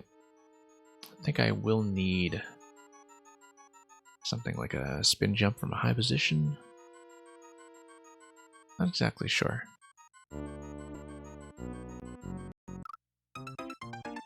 Oh. Not really strictly necessary to do that, I think. Even though I did expend quite a few pieces there. And I guess the spikes on the left are supposed to be your death zone anyway. Probably maybe just a series of bomb taps. And then what? Probably second tap takes me back to the bomb. It takes me back to the mole, rather. Okay, let's do it this way. Not quite. But I feel like I can get that second bounce off the bomb and then get on top of the new Lieutenant Governor. That's... Actually, no, what I'm talking about, like that, I'm thinking of something totally different. This is how you know I'm a little bit wired.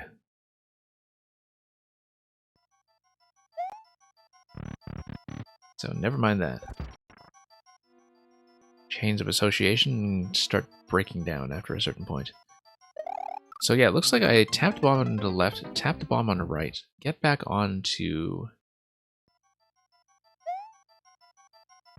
the music stream that I was talking about earlier, eventually.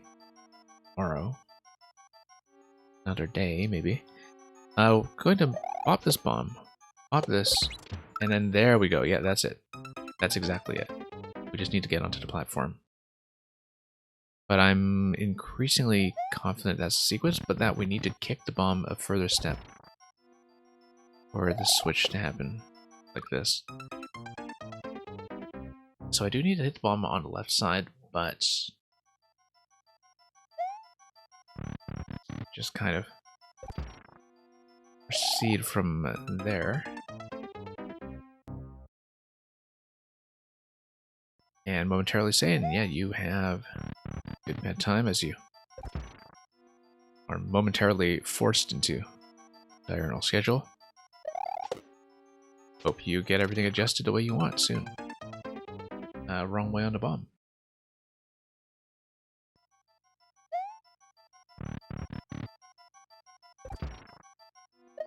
Okay. Still not quite hitting that accurately, but I think the method is closer to what I actually should be doing now. It's a little bit more sensible.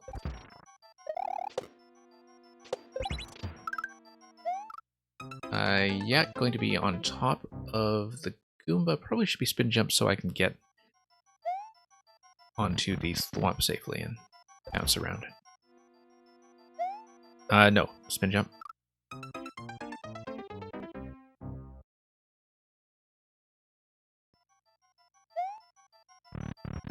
Okay. Let's get through this before coherence totally breaks down. Nope, need to hit it on the left side again. Left tap, left.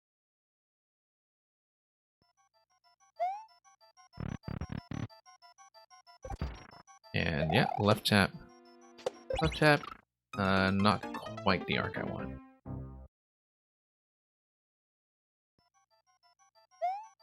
feel like that is the pattern though. But that will need a bit more control.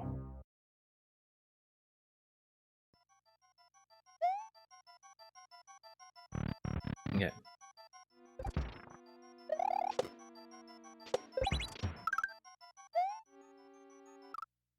I jump up and then what? Because the thwomp is going to slice all the way to the right. And the thwomp is going to hit the on-off switch a second time. Which does what? I guess we'll find out.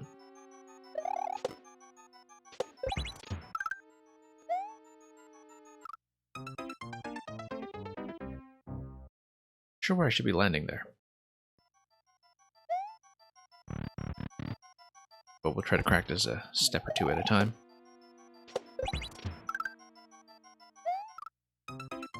Yeah, because the Goomba is going to get pushed down below. Then I'm able to fall towards it. Nope. It also has something to do with the Buzzy flying in, although I think the Buzzy's supposed to be there to rescue me, perhaps.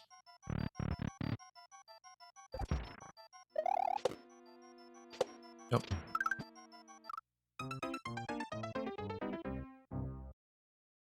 Yeah, we know what the situation with the thwomp hitting the on-off switch is going to be. Apparently. But I don't know where to drop at. I just have to ride this out a little bit.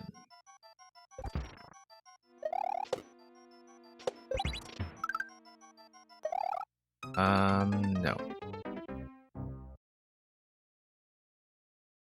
I don't know what destination I had in mind after I got on top of the falling platform.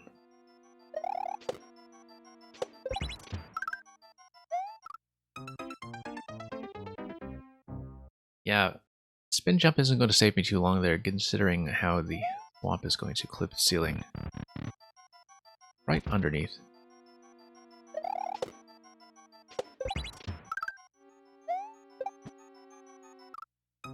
Huh.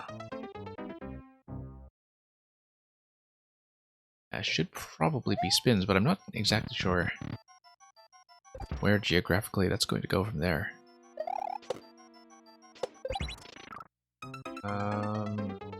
Yeah, back here and then still don't quite see it.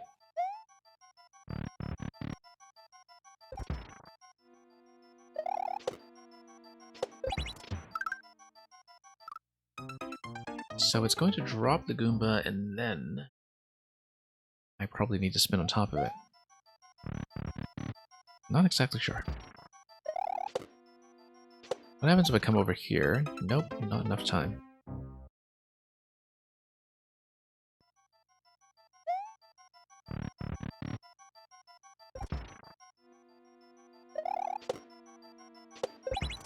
Okay.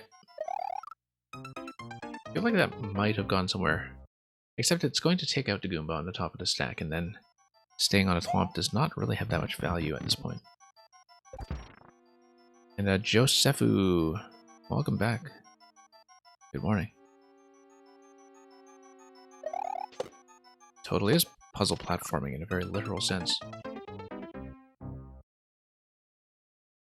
Yeah, on-off activation gives you stumps on the right side. So I think maybe there's some revision going on to smooth out things like land acknowledgements and other such introductory remarks.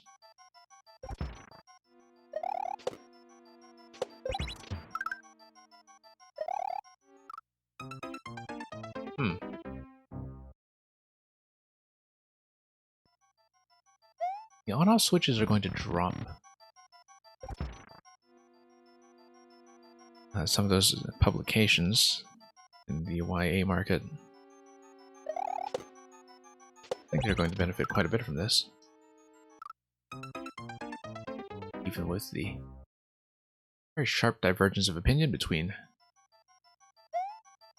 the episode 1 novelization and so much else besides. Let's see, because yeah, double drop is going to drop the stump, and that gives me a safe location. I just still don't see how it's going to work.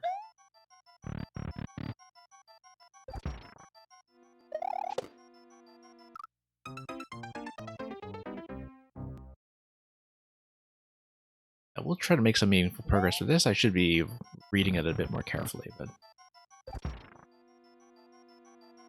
like I said, not really operating at 100% right now when it comes to reading some things that are usually second nature.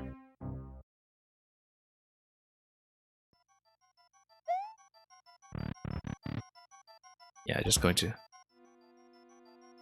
watch this carefully, because on-off switch is going to release the Thwomp, as we saw.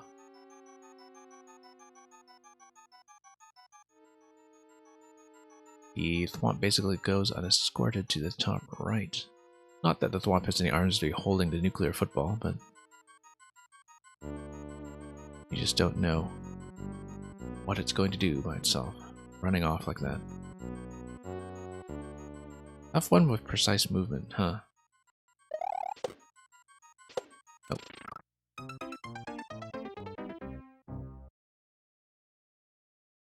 Needing that second tapping. The vaccine is definitely a bit of a logistical challenge. One that I will not be solving. Possible to go through that gap by holding right at full speed. Oh, if it was possible, and then the Winged Buzzy is in my way. Yeah. Given the spawning position of the Winged Buzzy when it gets on camera, difficult to do much with that information. And next GMs, yeah, thank you for sending all the levels. Do enjoy the journey home.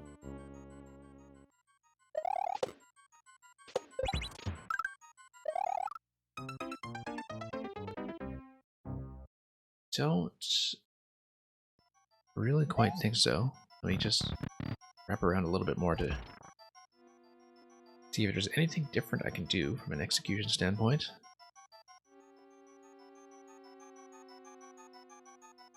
Yeah, if I get on top of the falling platform, I wonder if there's anywhere safe I can go. Didn't seem like it. I feel like if I tuck in that bomb Might be able to get multiple bounces on it. No, because that's going to hit immediately. I probably should have guessed.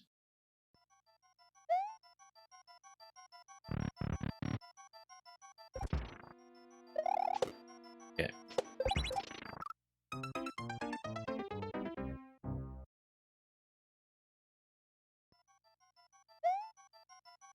Let's think about this here. I was wondering if I was underusing some of the visual cues in previous levels in this set, but no. Because, yeah, this thing, Ubisoft Plus,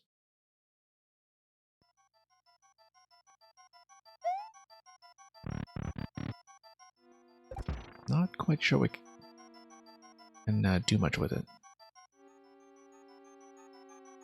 I'm looking at the background art as well in case it's relevant. I don't think it is. You never know.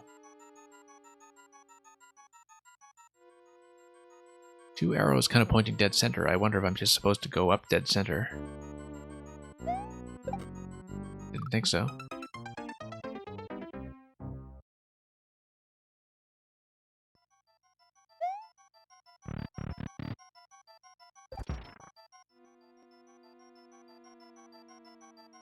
Yeah, interesting what's going on with that outline of the P door as well. That's something I haven't really thought about carefully yet.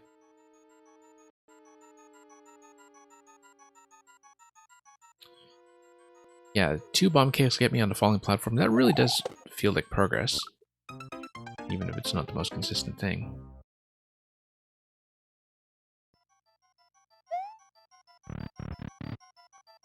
Maybe the curvy sign means you have to bounce on top of the Goomba in the air and then let it land in the middle of the spikes. I see what you mean in terms of trying to bump it over to the right half here. That's an interesting theory.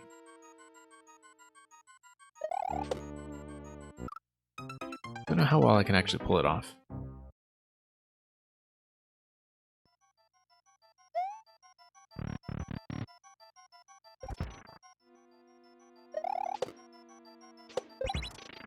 Yeah, that's gonna hit, and then it's difficult to see what the way forward on this should be.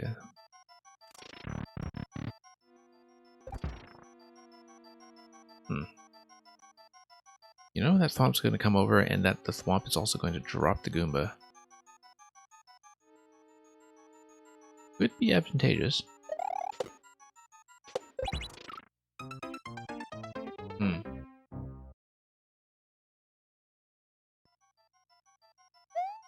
I do wonder if I'm supposed to be pushing so many buttons just yet.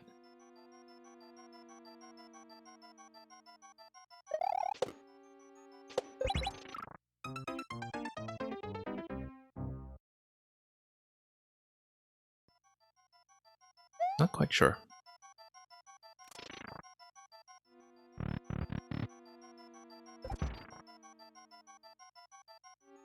Yeah, because I'm looking at the curve here.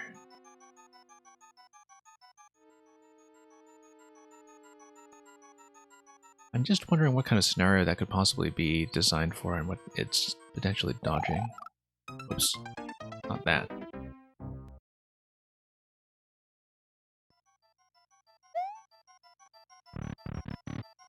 Got a quick call, but you're back? Yeah, we haven't made any progress, so good timing.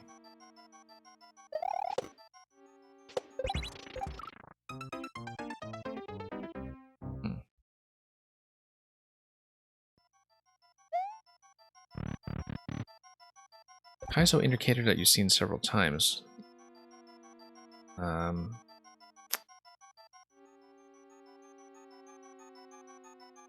Yeah, in terms of something to do with jump curvature. I don't know if it's something I know, as far as indication goes, like whether it's something that I'm actually familiar with. I might not be. It's entirely possible that I'm just not reading the signals here. Curvy indicator, you changed a bit in a version. Okay.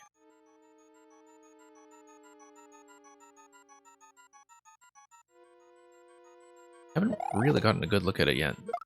Oops.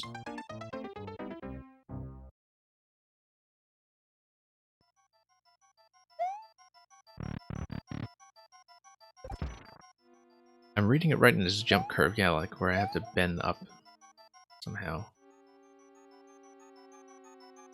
Then the question is, am I aiming to land on the flimsy lift? And I would have assumed yes, just given that they need to get into position for their successor project, but... nope.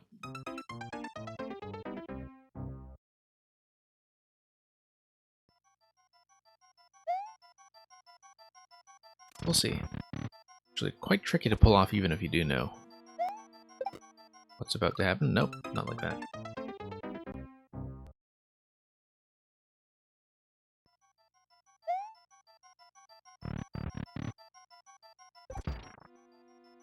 Okay, bump this, bump this.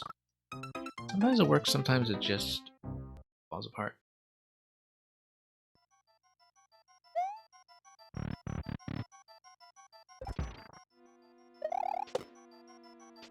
Okay, so... yeah, Red Knight, I don't know how much we'll actually be able to see. I mean, I was trying to explore in some of the other locations. Going off here. I wonder if I'm supposed to get on top of a certain location by the time the Thwomp activates the on-off switch of its own and switches everything back to off. Not exactly clear, without having looked at the footage carefully, what the first order marathon of the original 4, what they're actually going to be doing.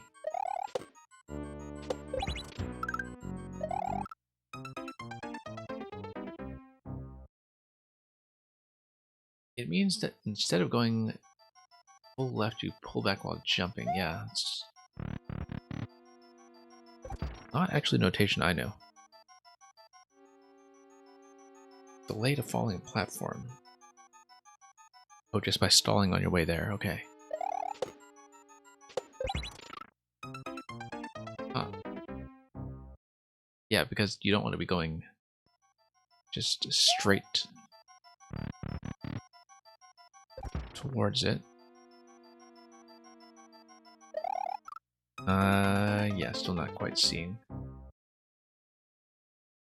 Correlation is going to be there.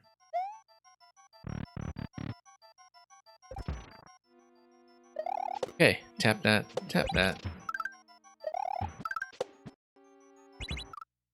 And then what does that do? That's something I haven't thought about yet. Maybe I shouldn't have done a spin on top of that Goomba when I needed to kick it somehow, but... with the security forces already kind of beefed up, I think that would have done not much.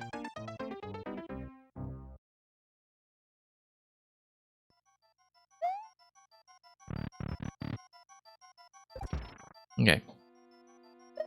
Let's see. Shell? Not shell, right? A bomb? Bomb. And then I can get over to the Goomba and then over to the Buzzy Shell if I'm calculating this correctly. You want to land on the Thwomp and not kill the Goomba. So you land on it after it in stacks, okay.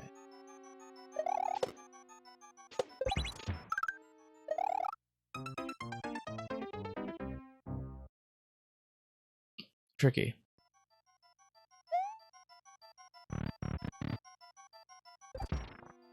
So yeah, Red Knight, not going to stick with this extremely long today. I mean, we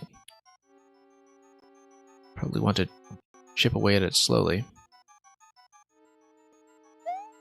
But while we, whoops, still have some recognizable characters on the board, let's see how we can capitalize on everything. want to send a clearer version soon. Okay.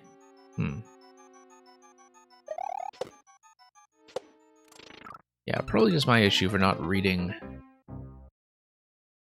the market well and reading all of the signals that are telling me what to do. Just spending our timing long enough to get things working.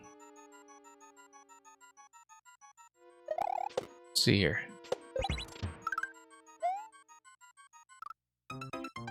Yeah, it feels like I am able to fall into some kind of safe location, and I just can't see what.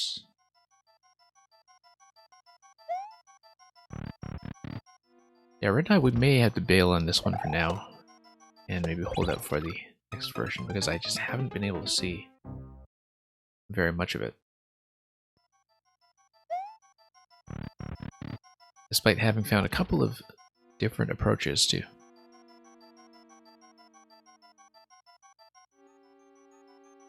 make sure everything is taken care of, I guess.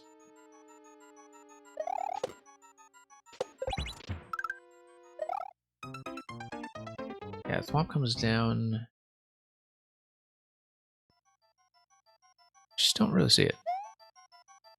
Again, it is because I am getting to a point in the stream where I'm actually sort of unexpectedly tired. And it may just be something I need to look at with a clear head.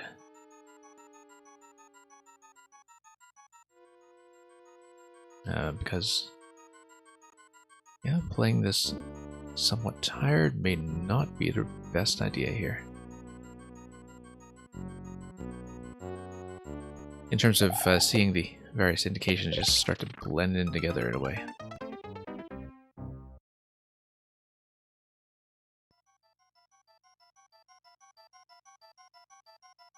See a shell jump coming after the Buzzy. Yeah, I guess it was something we were warned about as a bit of a Kaizo.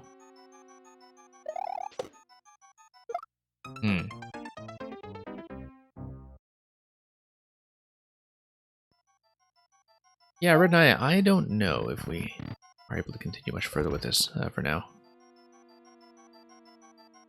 Might have to bail on this. Because I've been looking this over and I just don't really quite see what the plan is going to be.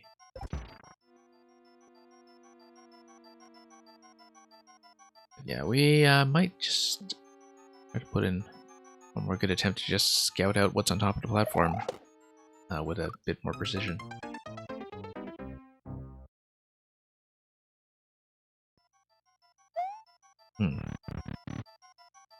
Yeah, very strange that I just wouldn't be able to do that.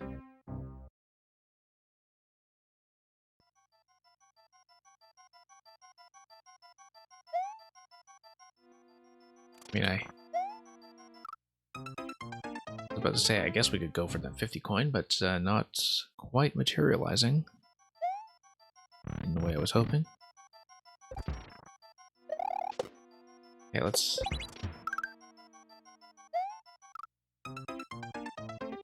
come down here, let the Goomba fall down. We'll go Goomba to Buzzy that way. Let's try it.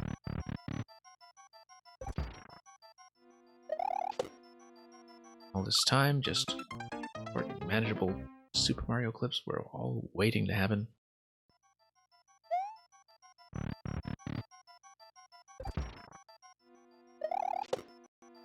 And yeah, let's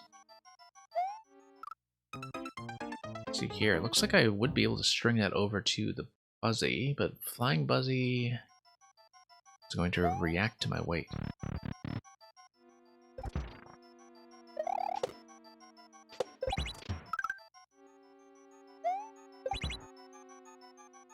Yeah, so I can land on top of that, and then from there, the issue is that the Thwomp was actually kind of in my way of getting over to the stumps on the right.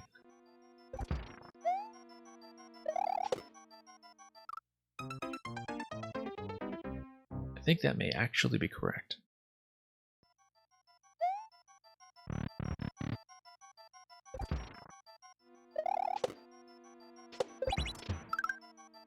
ride it out. It needs a little bit more room to fall.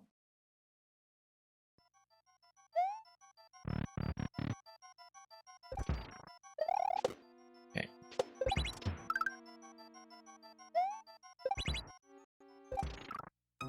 Yeah, it's possible to get on top of that guy, but space in terms of headroom does feel very constricted after that, so.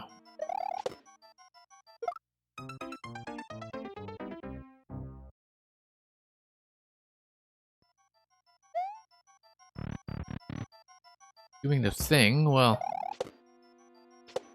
maybe approximating something a bit closer, but whoops, too soon.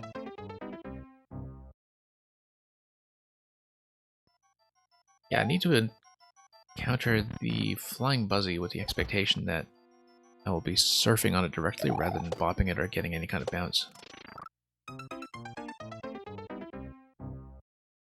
On the other hand, I would have expected it to be set up in such a way that it can actually carry the springs, perhaps. If we're particularly crafty about it.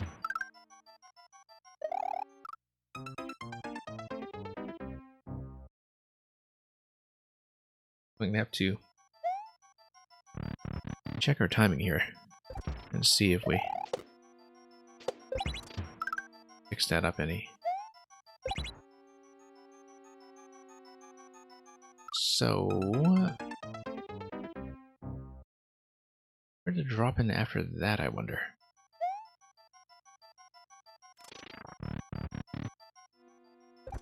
Guess we're going to find out week to week. Whoops. I kind of like the idea of riding out the Goomba for that last jump in that sequence. It's one thing I've converged on that just kind of feels right. Whoops.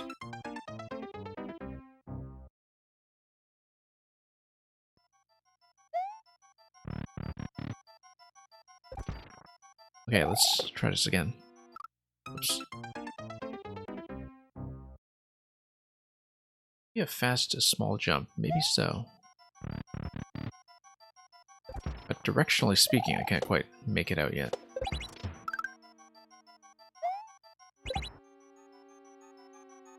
Like a really fast jump off of the Buzzy in order to, first of all, not cover too much height so we don't ram into any spikes. But also just to cover the distance over the last meal. Yeah, I mean, I guess it would be something that's kind of unexpectedly served.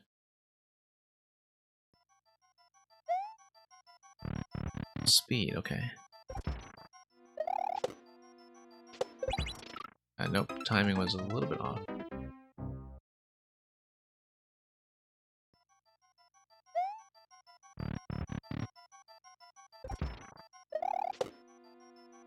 Yeah, nope. Wait.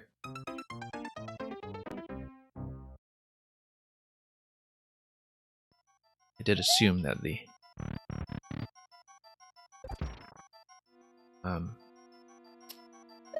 thing we're doing here is we're going to get some of the results we were hoping for. But we're not seeing that just yet. Crashing against this exact room for quite some time now, and whoops, got a bit distracted by the 3 munchers coming down the left side. But yeah, I definitely know what the plan being suggested is now that I've actually seen the relevant course of the highway. I do at least have a sense of what to do if that goes to that, so really do need to kick some residents over to the safety zone, but I'm generally very glad that I don't have to micromanage that sort of thing.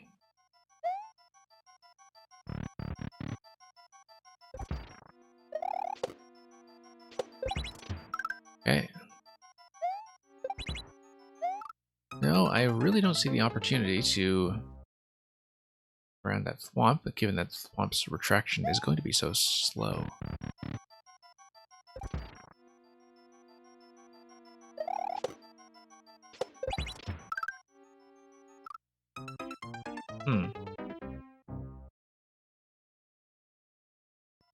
Duck jump, I don't know. It seems pretty tight there. For any reasonable jump arc. Oh.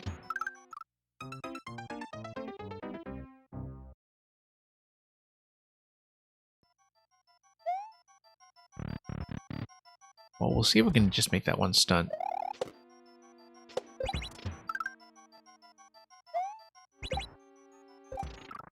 Yeah, I did not mean to try to fall gracefully out of that. I did want to try to get a jump, and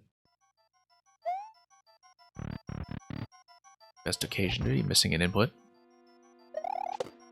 Yeah, tap that. The other side.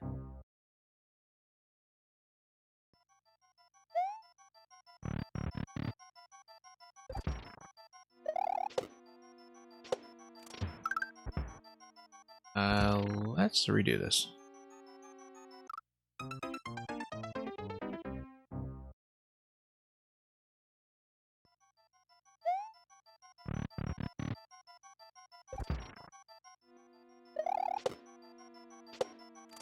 Yeah, still not very accurate here.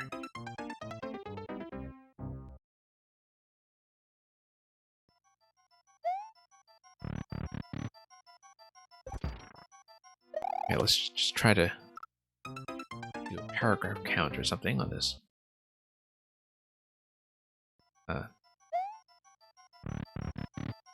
Vivid piece of historical evidence. Let's dump this guy. No, it can't go straight over either. I do need to engage with the buzzy mechanic somehow. I just don't know if this is going to be work that actually does that.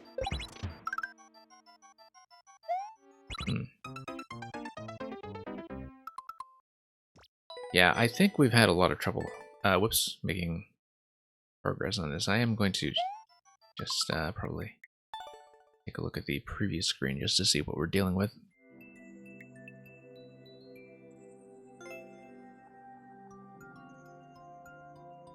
I mean, I was playing extremely tired, I think, but apart from the effect of that on how this is going to go, I think you need to rethink it.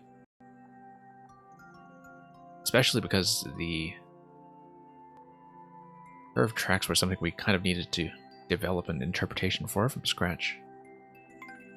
Not the only thing we've done that for. Very few clears so far, of course. But I think I do need to call it for now, and we'll be back tomorrow, of course, with more viewer levels. And probably returning to some other making of content as we get into next week. So yeah, I know it's a bit of an earlier cutoff than I usually do. Not very often I actually get to keep the stream under 4 hours in length, but we'll mark that as a loss, and I think now is actually going to be a decent time to adjourn, so we'll pass you on to somebody interesting. But in the meantime, thank you for queuing, thank you for watching. Always glad to receive so many interesting levels that just elevate the quality of the whole experience all around, so at this point, stick around if you want to join our raid, but otherwise that is everything from me. You can have yourselves a good night, a good morning,